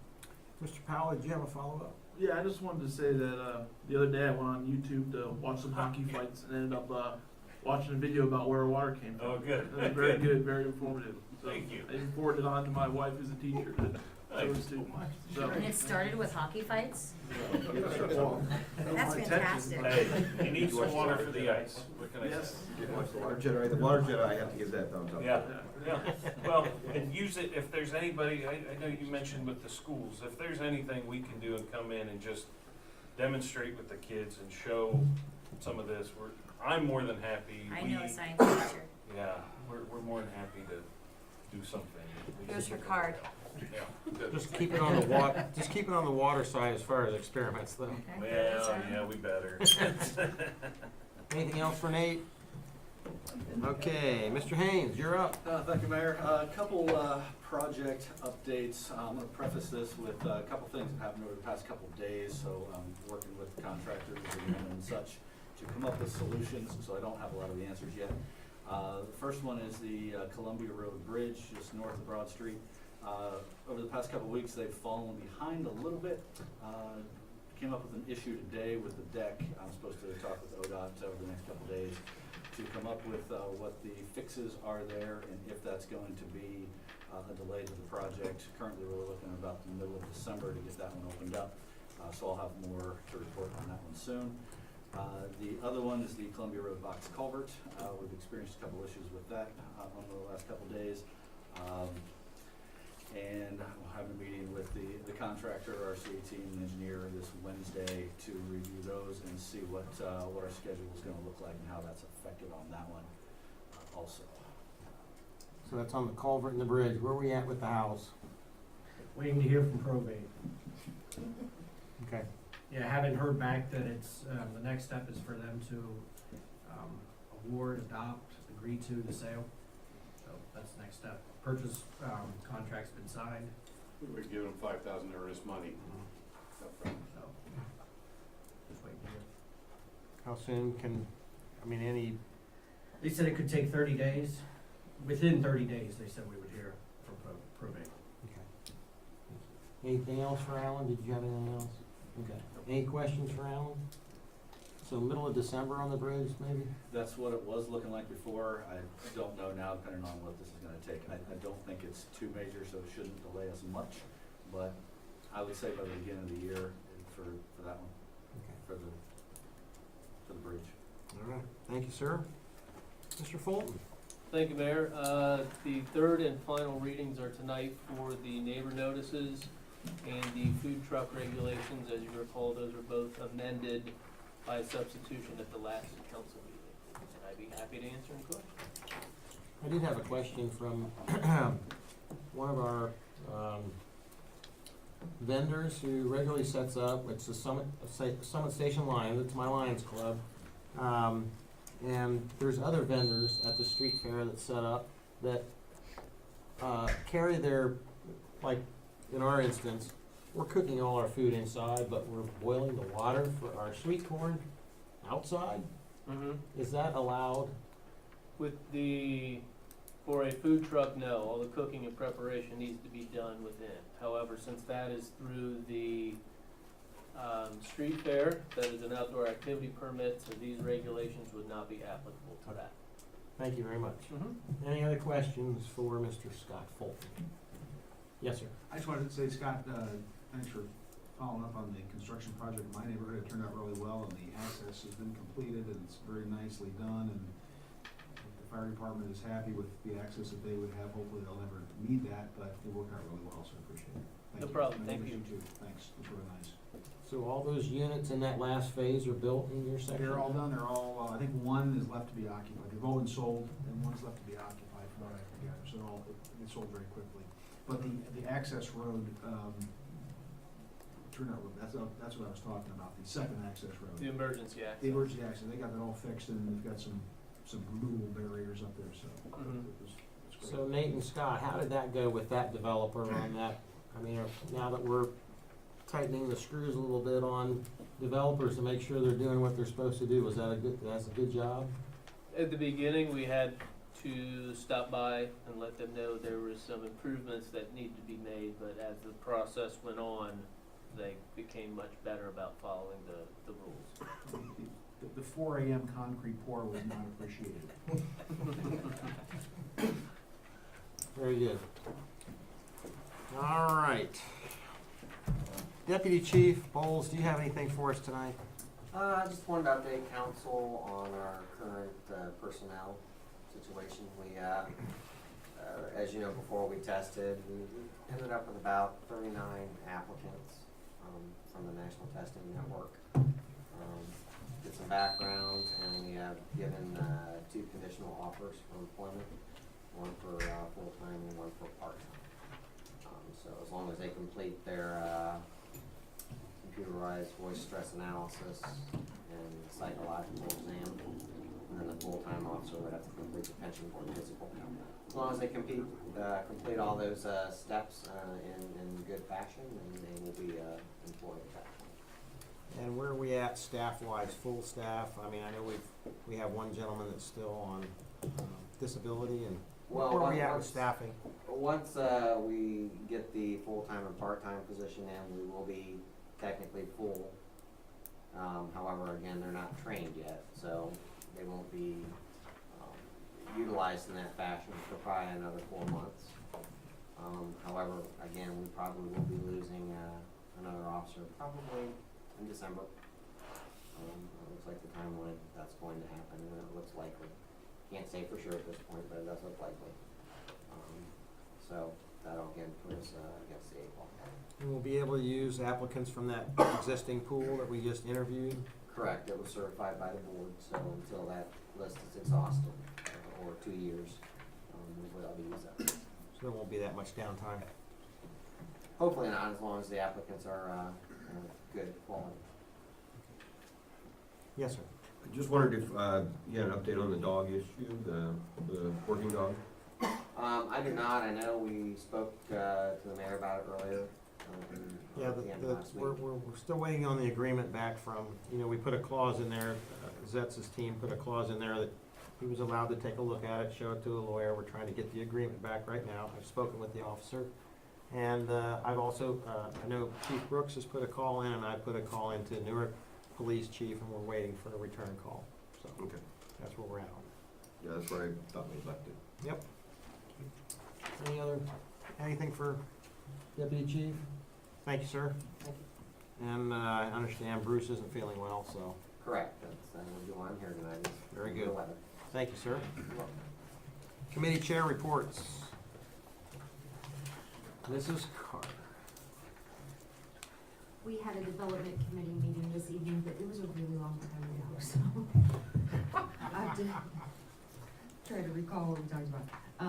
Scott and Alan have worked together to really hash out the subdivision regulations.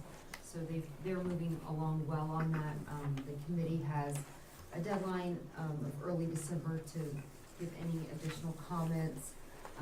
And by the time the regulations take themselves all the way through the approval process, they probably wouldn't even be in place until the end of April. But it is on track, it's just a cumbersome process, so those are going well. The comprehensive plan, we had some discussion on that about the status of the,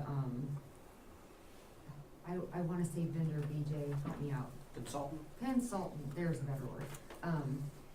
So we should see a resolution to council with an applicant on our first of this, it's like December 4th, I think, is our first meeting in December. But we have asked BJ to give us a real layout of exactly what it is that we would be expecting of that consultant, and money-wise as well as services, and then things that we could be providing through the city. Really trying to keep a control over that spending, in addition to just control of the overall project because of the importance of the project. So, moving along well. They're still working on some, the fencing regulations for fences, not for fencing. And, cell tower regulations, which look great. We have nothing so far, so, went well. Any questions? Ask Scott. Fees. We approved the fees to go. Oh, yes, and then we did approve the fees to be, put into the, subdivision regulations, yes? No, wait. Oh, for the floodplain, yeah.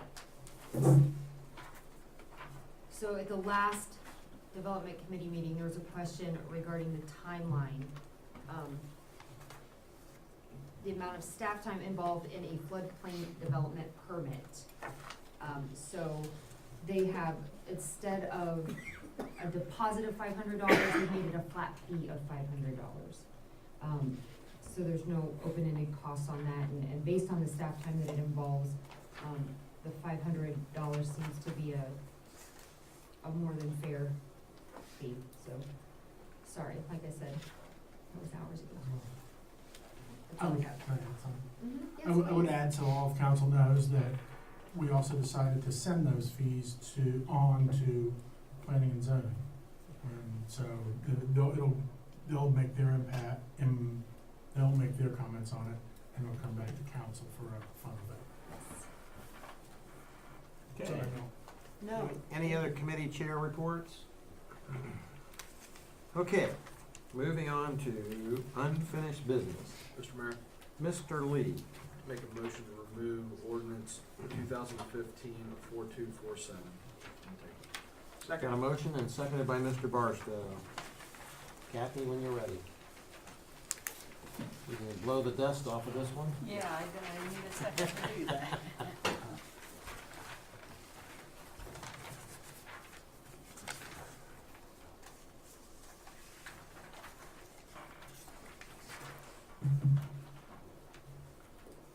Lee, Yes. Hicken, Yes? Walther, Yes. Carter, Yes. Powell, Yes. Hayes, Yes. Barstow, Yes. Okay. Off the table, discussion? I guess I have a question for Mr. Zetz. Based on what Mr. King said and the anticipation of the forthcoming, new agreement for the corporate park, would the best way to, is this at its third reading? Kathy, do you know? no, we've had 3 readings. So this would be the This portion was where, tabled. would we need to, have a motion to adopt it and then vote it down, or do we not need to do anything? I would, given what BJ said, I would have because the easiest thing to do is have a motion to adopt, then you know what you're voting yes or no for. And then if the noes carry the day, then it's gone. It is defeated. If you do it the other way, then it gets if it's a motion to deny it, then you vote no, is that really yes? That's really complicated. If you have a motion to adopt it and then see what happens. I agree, motion to adopt and then take the votes. If it's council's desire to defeat this, which I recommend doing, it would be a vote no. Any other discussion? Mr. Barstow? Mr. Mayor, I move to adopt, ordinance 2015-4247. Motion by Mr. Barstow, Second. seconded by Mr. Hicken. Discussion and roll. Hicken, No. Walter, No. Carter, No. Powell, No. Hayes, No. Barstow, No. Lee, No. Ordinance fails. Ordinance 2017-4299 for a fourth reading. So moved. Moved by Mr. Barstow, Second. seconded by Mr. Lee. Kathy, when you're ready. Ordinance 2017-4299, this is the fourth reading. An ordinance to make appropriations for current expenses and other expenditures of the city of Pataskla, state of Ohio during the fiscal year ending December 31st, 2018, and to authorize approved interfund transfers as amended. Any discussion? Mr. Mayor, Yes, sir. I make a motion to adopt ordinance 2017-4299. Well, we have somebody who wants to discuss. Oh, I'm sorry. That's okay. I didn't see Mr. Walter down You there. spoke and he raised his hand, so go ahead, Yeah, Mr. Mr. Walker. Mayor, I just want to talk a little bit about the park funding. I think this is the appropriate time to discuss it a little bit. You know, I appreciate Jenny coming out and talking about the levy in general, and that it did not pass. And I wanted to reiterate that the levy was about building more in the parks. It was about expanding, it was about positive things that could have happened in the parks. But it was also not about reducing maintenance or increasing maintenance. It wasn't about necessarily putting more people in the parks or reducing the amount of people in the parks. You know, this was all predicated, and I think council agreed, that this was about projects in the parks. It was adding to the projects, it was relieving some of the work that was being done by the Public Works Department, and that kind of stuff, and having the money to do so. So I appreciate BJ putting out his email that he did. It laid out the, I don't know, 12 different options. Was it a 12-step plan? Let's see here, 1, 2. The number of options that could have been done with the park funding. And I wanted to try to just have a discussion about, you know, the funding that's in the budget now being a basic, I think, status quo is what you call it. Status quo type funding. I think it gives the park manager direction of what next year will be if we have this discussion now. It gives them some options to move forward after the park board meeting, you know, in spending monies for 2017, finishing that out and being ready for recreation programs.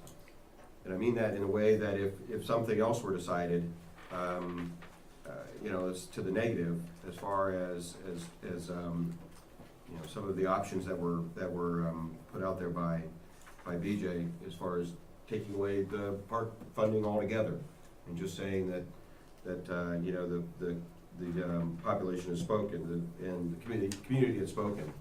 But I wanted to make sure that we talked about this a little bit. One of the things that BJ put in this letter, and it's very clear, you know, there's going to be some bigger obstacles ahead of us in the parks. The maintenance level isn't going down; it's going up. The programs aren't getting smaller; they're getting much bigger. And there's going to be some other things that the city is going to be looking at to take on and be responsible for, or at least have the discussion about. And BJ listed those down at the bottom. He said, you know, the volunteers for maintenance are not sustainable, and that at some point, and I would tell you sooner rather than later, the pool is going to be back in the city's decision process. Are they going to have a pool or not? So again, I'm just bringing this up in this budget discussion, whether we want to remain status quo, if we're going to add some money to the budget for that. I know the budget is a guidance and a spending guidance mechanism that can be altered in ways later. But I would also say that the park manager, you know, is, as far as the work that has to be done for the programs, it's just, he could certainly use some help with that, some additional part-time help with that. And by no means does this budget do that at this point. So, anyhow, I wanted to bring that up for discussion. Mr. Mayor? Yes, sir. Yeah, good thought, Andy. After BJ's email, him and I spoke about this as well, a little bit in leadership tonight. To answer your question, I guess for now I'm comfortable with status quo to get us through this year. I think that there's some opportunity after the first of the year with some new members on the park board to get some fresh ideas and let them understand the role that they're in. And you know, I'm not opposed at some point with some stipulations to try again. Those stipulations would be a well thought out plan, and It'd have to be the right time. And when I say try again, I mean another levy. But some things that I'd be looking for next year, I think, I'm kind of been taking a step back right now. I think give it some time, but I'd like to see Mr. Ramsey, I'd really like to see you get more involved with whatever the plan is going to be moving forward. And take the new park board members under your wing and help them understand their role and come up with some ideas. And I'd just like to see you give us some fresh thoughts, and I'd like to hear your perspective, because we haven't yet. So, moving into the new year, I think that'd be a good time for that, so. I agree. Mrs. Carter? Obviously, I was a supporter of the park levy, and I was excited about the movement of the parks with those additional funds.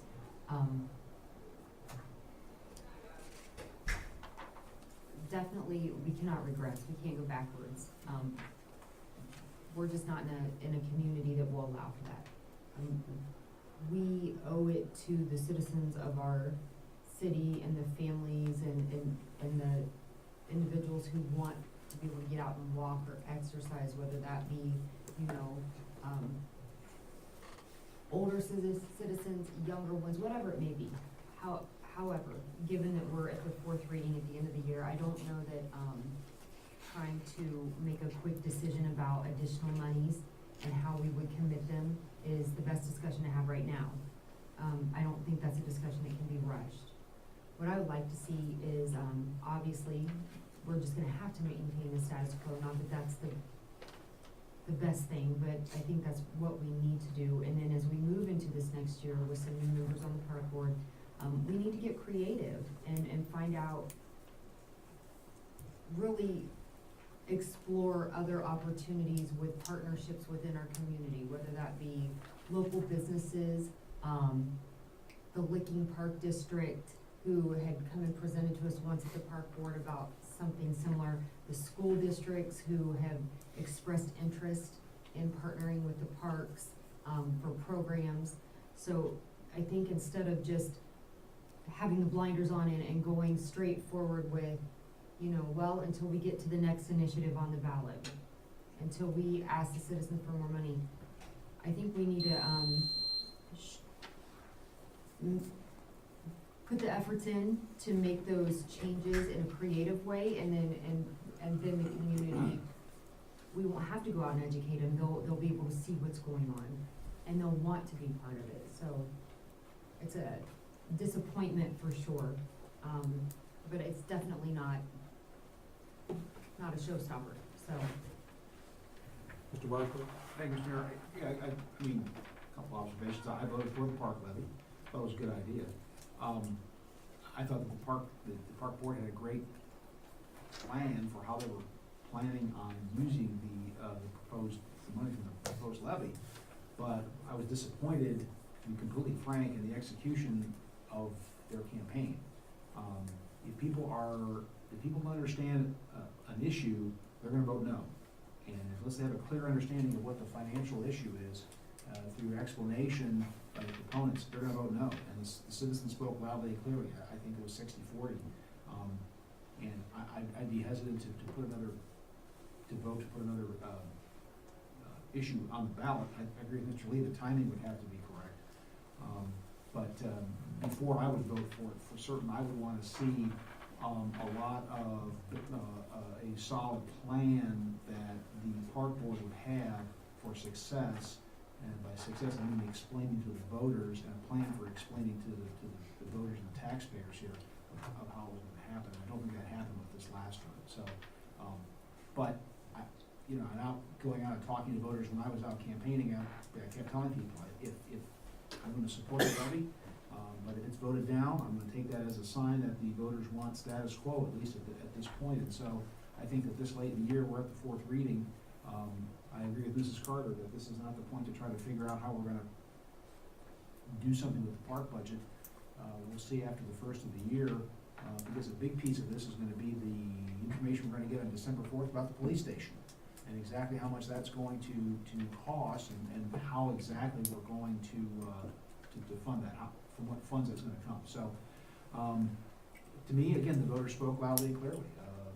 And so I have to go with that for right now. Mr. Hicken? I guess my feeling on this is that the status quo is okay, and at the risk of sounding flippant, until it's not.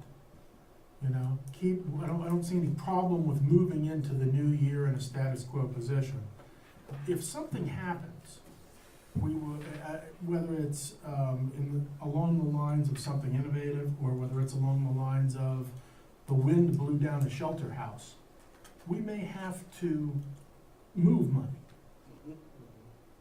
But for me, I would agree with what's been said previously as to, at this hour, trying to identify specific places where we might move some funds, or without having any more of an involved discussion or getting input from a director or new or current board members.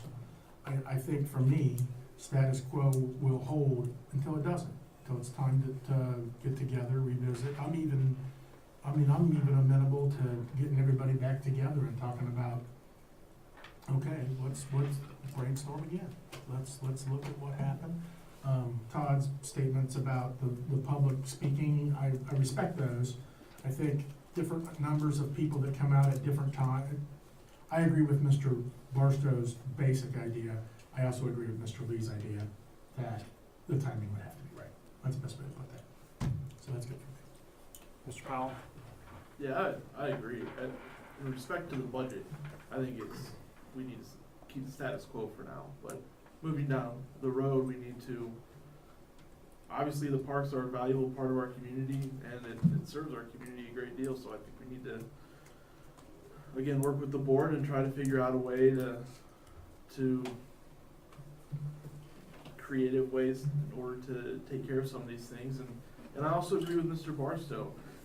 The public has spoken, and I don't know, I think the thing about a parks levy is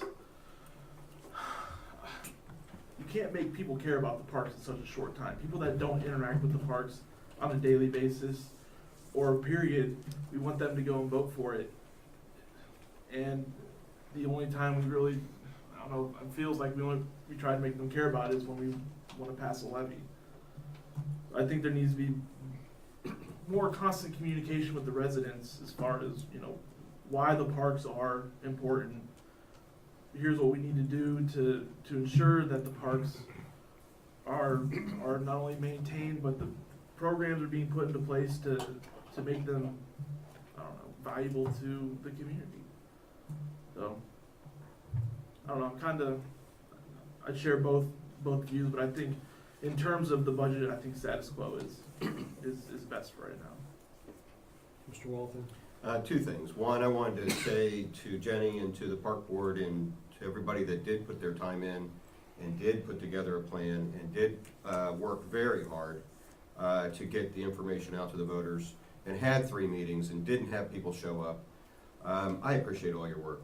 I really do. It was it was a lot of work put into it.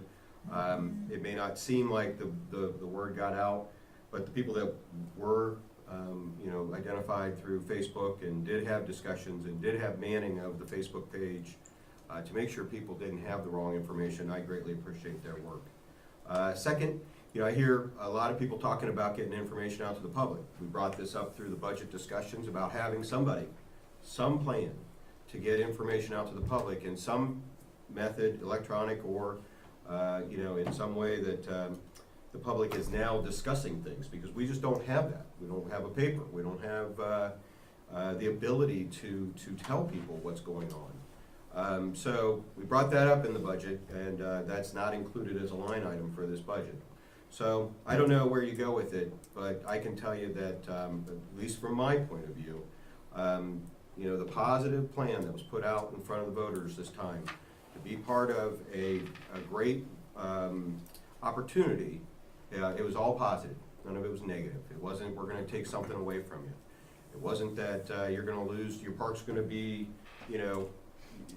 basically mowed around for 3 feet. So you know, the options are, you know, out there to continue to campaign. I certainly don't believe that it was the park board's campaign. I don't believe that as that group of volunteers did a lion's share, did a huge work over 18 months to put this together. So I'm going to disagree with it's their campaign to be done. It's everybody's campaign. It's everybody's campaign that's up here on council. It's everybody's campaign that cares about the parks. And obviously that word didn't get to the voters. So, or if it did, the discussion or the decision was made that, you know, and BJ, I appreciate all of your attendance of all the different meetings where people, you know, didn't show up. The opportunities were given to them to show up and learn the information. So, I said my piece. Thanks. Mr. Mayor, I'd like to thank the park board as well. I certainly I didn't take it as if anyone was pointing any fingers at anyone. I didn't take it that way, but with that being said, I think in my line of work we would call it a post-incident critique, but it's probably not called that in this instance. But I think right now with it being fresh, you know, you got a new board coming in, and Mr. Ramsey, I kind of charge you to take a look and see what went wrong, what could have went better, what went well with your new board, and use that to our advantage so that if we do decide when the time's right, put all those things together and go, we did this really well, we didn't do this well, we could do this better next time. I think right after it happening, which is now, would be a great time to do it. But I certainly thank the park board, and I'm not pointing fingers at anyone, but I do think the community spoke. I agree with Mr. Barstow, for whatever reason. Mrs. Carter? It's important to add, and obviously I'm gonna be a little defensive because I have been on the liaison to the park board. So, Mr. Powell made a really good point that the efforts to seemingly to the public are only put out when we want money. I know that there is a dedicated group of volunteers who've been on that board for years and years who meet. The formal meeting is once a month. The work is daily through communication, going out and checking on things. I mean, the footwork that's been done, and they all have different areas of expertise, engineering, whatever it may be, that they have poured that into that. So when we talk about, and I say we can't point outwards and say, go figure out how to make it work next time. If we want our public to know, that's our job. We were chose to represent our citizens. So we owe that to push that information out. Now, whether or not people are interested, that's another story. But, I mean, we had the meetings, the presentation that the park board put out at the meetings on how it would move from year to year was fantastic. It was creative, it was easy to understand. People, as soon as they started making the tour of the room, they were interested. The problem is we just didn't have enough attendance. And I don't think that's because there was no one interested. I think that's because the message wasn't out. And we cannot put it on a board of an advisory board who meets once a month to carry that load. Anybody in here who's run any sort of a campaign, whether it be your own or, I don't know, a school district's campaign, and, you know, everything else in your world gets neglected because you're working on a campaign to get something passed. And when it fails, it stings because your heart was there. So I would task the council, where my opinion is exactly the same as in regard to the funding, because I don't think we knee-jerk and do something at this point. But I think this council, as a group, needs to determine how we will work together to talk about the parks and make it a priority, and not push it outward all the time. And I'll leave it alone. Well, as a former park board liaison and someone who relies heavily on the parks for the tractor show and the fireworks, I'm obviously going to keep pushing, and, you know, we talked about how we're going to get that word out. Well, I'm going to make sure our next quarterly newsletter. On the front page, the mayor gets to write his message, and I'm gonna throw some stuff out there and keep pushing it. You know, every time I talk to somebody about Pataskal, and I just did at our summit last week on sustainability, people ask about Pataskal, and well, we've been a city since 96? 96 when we did the merger. We're still kind of young. We're in our infancy. I actually felt pretty good that for the first time that we threw this out there that yes, it failed, but I've seen lots of things fail, and we continue to educate. And again, I'm going to be the people like to label me the cheerleader. Well, then I'll be a cheerleader, and if people want to continue to have fireworks and tractor shows and do stuff, and you know, I'll be pushing it. I'll be pushing it hard, and I thank the park board and everybody that was involved in it. But yeah, I think we need to, as a council, and we've said this before, and I've said it before. I don't use the parks a whole lot, except for the events, because I have 12 acres. I think a lot of people around here that have acreage don't use the parks, but when I think about our soccer program that was so successful, I mean, that soccer Saturday is first rate, and all the other things we have in this town. I think with enough education and some publicity, I'd like to see us bring it to the folks sooner than later. So that's my take. You have a comment? Well, something that Mrs. Carter said, Mr. Mayor, I mean, when, timing is important. And she talked about running your own campaign. When you're running your own campaign, we had 4 people on council who were running their own campaigns. In November, to put who put much more assistance into another campaign can become taxing.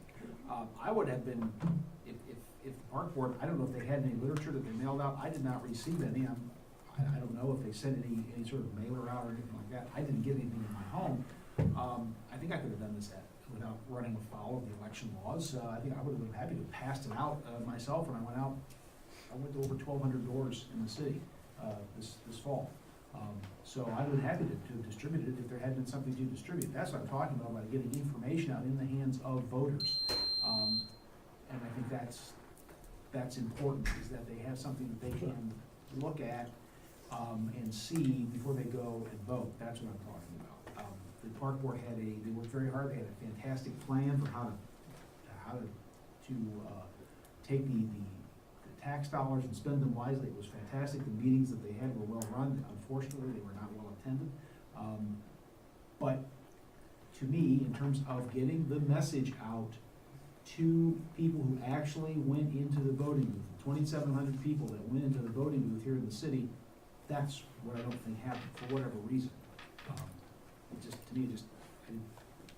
That's where the problem came. They would, if that had happened, they had a fantastic message to put out. I don't know what happened. I wasn't involved in it. I'm just saying that from my perspective as a voter, if I knew nothing about it, if I was not on city council and knew nothing about what was going on in that perspective, I probably would have voted no, because I would have said, there's this levy, what's up with that? That's my point. Gotcha.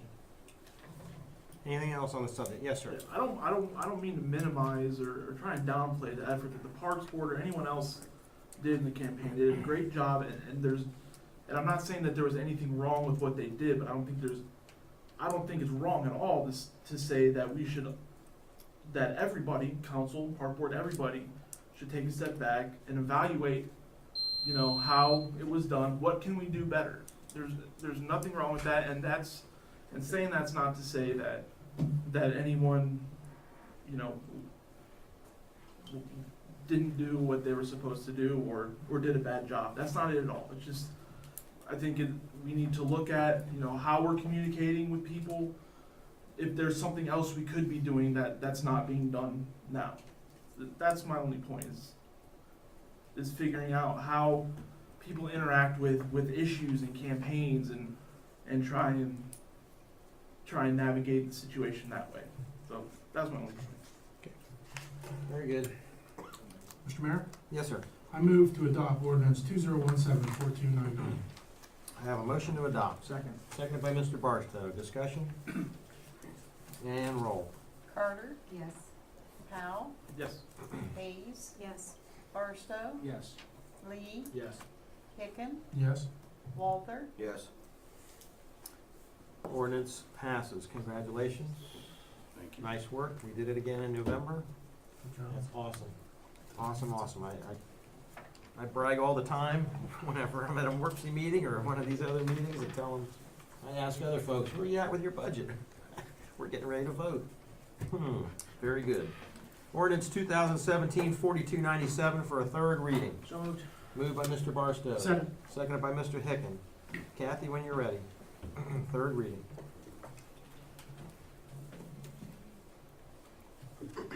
Ordinance 2017-4297, this is the third reading, an ordinance to add chapter 719 to the codified ordinances of the city of Pataskla and repeal other ordinances and parts of the ordinances in conflict therewith as amended.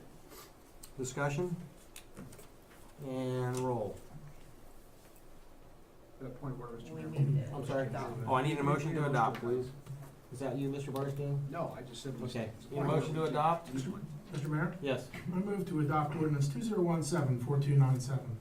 Got a motion to adopt. A second. Seconded by Mrs. Carter. Discussion? And roll. Hayes, Yes. Barstow, Yes. Lee, Yes. Hicken, Yes. Walter, No. Carter, Yes. Powell, Yes. Ordinance passes. Ordinance 2017-4298 for a third reading. So moved. Moved by Mr. Barstow, Second. seconded by Mr. Hicken. Kathy, when you're ready. Third reading. Ordinance 2017-4298, this is the third reading, an ordinance to amend chapter 1211, chapter 1215, chapter 1217, and chapter 1255 of the codified ordinances of the city of Pataskla and repeal all other ordinances and parts of the ordinances in conflict therewith as amended. Discussion? Need a motion to adopt then. Mr. Mayor, I make a motion to adopt ordinance 2017-4298. Mr. Hicken has made the motion. Second. Seconded by Mr. Barstow. Kathy, when you're ready. Yes. Hicken, Yes. Walter, Yes. Carter, Yes. Powell, Yes. Hayes, Yes. Barstow, Yes. Ordinance passes. Ordinance 2017-4300 for a third reading. So moved. Moved by Mr. Barstow, Second. seconded by Mr. Lee. Kathy, when you're ready, third reading.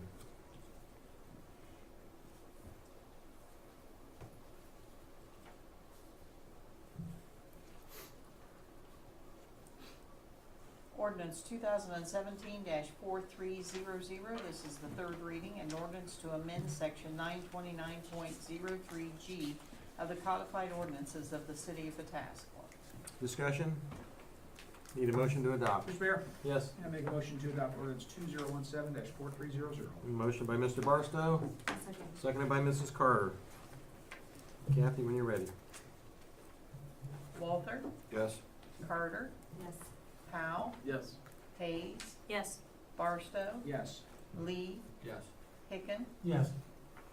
Ordinance passes. Ordinance 2017-4301 for a third reading. So moved. Moved by Mr. Barstow, Second. seconded by Mr. Lee. Kathy, when you're ready, third reading.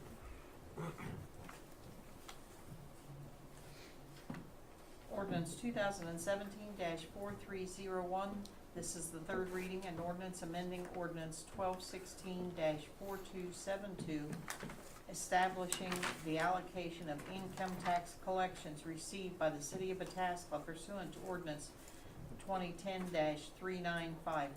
Discussion? Need a motion to adopt. Mr. Mayor, Mr. Barstow? motion to adopt ordinance 2017-4301. Now, a motion by Mr. Barstow, Second. seconded by Mr. Hicken. Kathy, when you're ready. Powell, Yes. Hayes, Yes. Barstow, Yes. Lee, Yes.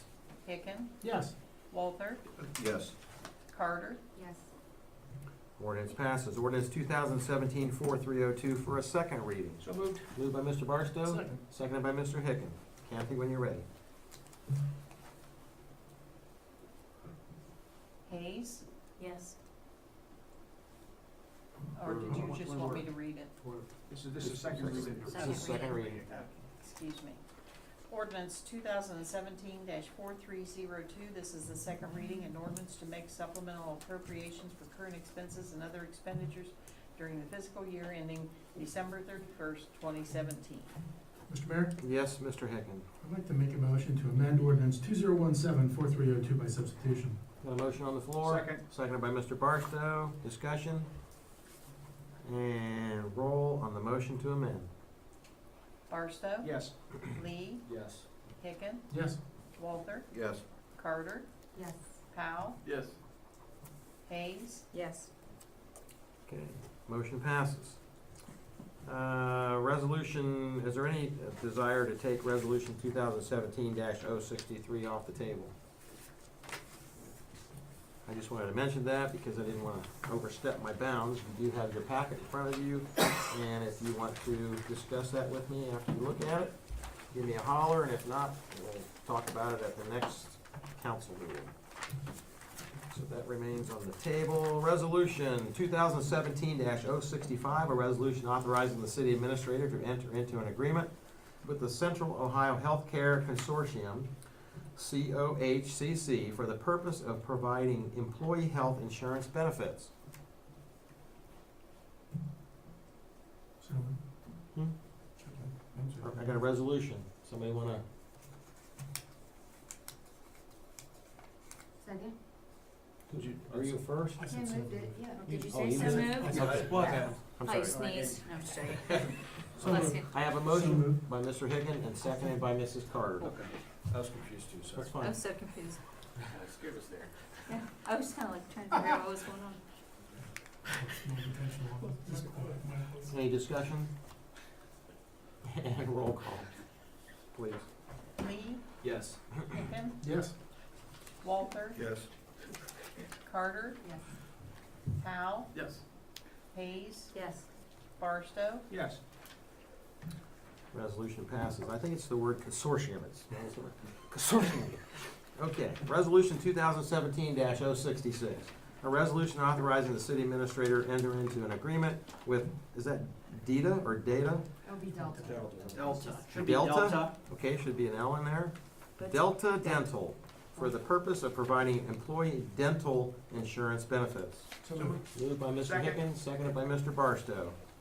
Discussion? Mayor. Yes, sir. You know, with this one, obviously, we'd like to look into the different plan. Can they, if this is approved for this evening, how fast do you think that can be looked into?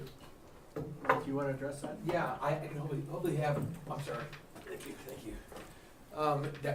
That's a slight modification of the plan, so, it's different from the consortium, but I probably get this hopefully by tomorrow. Understanding that this is the first is coming up and the holiday weekend's coming up. That's- so- Are you sure? Yeah. You sure you couldn't do it a little bit quicker? Yeah, No, we- 10:30 tonight. Now, I said, Delta's fast. I'm fast and so is Delta, so Very good. that's my goal. All right. Okay. Any other discussion? And one other quick question. Do these have to be approved with the other portion that we've approved at this point, or can one or any of these not be approved and then be added in later? The only approval is the medical historically for the consortium, so we have some members that have just medical, some have the whole package, so you can à la carte after medical. The only concern I have is that we start open enrollment December 1st, which means we have to have the plans picked, pricing, because we start taking deductions in December from the employees for the January premium, so that, So a plan that would match closer to the other group plan would be less expensive, correct? Correct. Right, that's fair enough. Good. No, I probably should qualify that 24-hour turnaround time. That's a little aggressive. I'm kidding with that. No, now that's assuming that this is not, again, with the consortium, so this is with Delta Dental standalone. I'm comfortable with that. Getting the consortium Delta plan to come down, that could take more time. But a standard Delta quote, to just knock that down, I can hand that by tomorrow. But the consortium plan could be a little bit different. I don't know if we can put that in play for 1/1/18 to change the actual structure of the plan. But for Delta is Delta. Whether it's with the consortium or standalone, so it's fine. It's no different network, no different structuring of dental providers as well too. So it's just, you want to be in the pool or standalone. What we do this year, if need be, is do that standalone plan and then roll you in consortium next year. Okay. Thank you, sir. You're welcome. Any other discussion? All right. Roll call, please. Hicken, Yes. Walther, Yes. Carter, Yes. Powell, Yes. Hayes, Yes. Barstow, Yes. Lee, Yes. You wanna read the next one? Resolution 2017-067, a resolution authorizing the city administrator to enter into an agreement with the Vision Service Plan for the purpose of providing employee vision insurance benefits. So moved. Moved by Mr. Barstow, Second. seconded by Mr. Hicken. Discussion and roll. Walther, Yes. Carter, Yes. Powell, Yes. Hayes, Yes. Barstow, Yes. Lee, Yes. Hicken, Yes. Resolution passes. Resolution 2017-068, a resolution authorizing the city administrator to enter into an agreement with the Standard for the purpose of providing employee life insurance benefits. So moved. Moved by Mr. Hicken, Second. seconded by Mr. Barstow. Discussion? And, I'm sorry? Is there some language missing? No, the company's name is capital T, the Standard, capital S. In here, it's not capitalized. Yeah, they're called the Standard, that's Alright. the company's name. Okay, I just wondered. Yeah, Okay, thank you, That's sorry. the name of the, the life insurance company is called the Standard. okay. Because I kind of read that and that sounded kind of funny. Okay. Any other discussion and roll call, please. Carter, Yes. Powell, Yes. Hayes, Yes. Barstow, Yes. Lee, Yes. Hicken, Yes. Walther, Yes. Resolution passes. On the motions, got any motions tonight? I think we got a motion, don't we? Well, I had previously said I would put forth a motion that we cancel the December meeting. I guess I'll make that motion. I'll make a motion that we officially cancel the second meeting in December. Got a motion? I'll second it. Seconded by Mrs. Carter. Discussion? And roll. Powell, Yes. Hayes, Yes. Barstow, Yes. Lee, Yes. Hicken, Walther, Yes. Carter, Yes. Merry Christmas. Any additional citizens' comments? Anybody wish to speak tonight? Okay, we'll start with Mr. Powell tonight. Have a good Thanksgiving. Thank you, sir. Is that just for me or for everybody? I'll get you that. All right. Thanks. Mr. Walther. I hope everybody can come out for the cookie walk. Sarah has put a lot of work into this. The committee that she has working with her has done a great job, and this will be an enormous community event. So it's really, I think it's gonna really work out well. Hopefully the weather's good. Yep. I enjoyed the veterans program. Thought it was well attended on a cold day. And looking forward to meeting with people at the coffee house on the 29th and 30th to talk about the streets on Main Street. Very good. Mr. Zatz? Nothing. For a guy that says he likes to talk a lot. I want anybody to, yeah, it's 9:26, I don't want people to get mad at me. Okay, you're right. That is getting late. Got 3.5 minutes, let's roll. I just wanted to mention again that that Sustainable 2050, you have your packet. I've checked it, I've looked at it between the lines, run it through a X-ray machine. I even cut it into the shape of an album and put it on my turntable and played it backwards. Nowhere does it say anything about mass transit or taking away your cars or sidewalks or anything like that. So let me know if you have any questions. Mr. Hicken? Congratulations to those people that won the recent election. Thanks to everybody that ran, because just running is hard enough. Happy Thanksgiving, safe travels if you're going someplace. If not, I hope you're spending it with somebody, with a group of people that make you happy. That's it. Mr. Lee? Happy Thanksgiving to all. Alan, looking for that update on the Columbia Road culvert next meeting. So, I'll just leave it at that. I'm sure Andy's feeling the same. I've been helping you out with inspections, trust me. Not this side, the culvert, not the bridge. I'm ready for the bridge myself. All right, we'll take it. Yeah, I'll take the bridge too. Mr. Barstow? Yeah, thanks to, as with Mr. Hankinson, thanks to everybody who ran. It's always great to see people come out and do that. And congratulations to those who won, and congratulations to those who didn't. And I hope everybody has a great Thanksgiving. Sometimes losing is winning, isn't it? Mrs. Carter. I too want to congratulate you guys. Obviously, I think, while we, sit at home and spend time together like a family and bicker like a family, we have a solid functioning council, and I am really excited about how we're gonna move forward, with the group of people we have.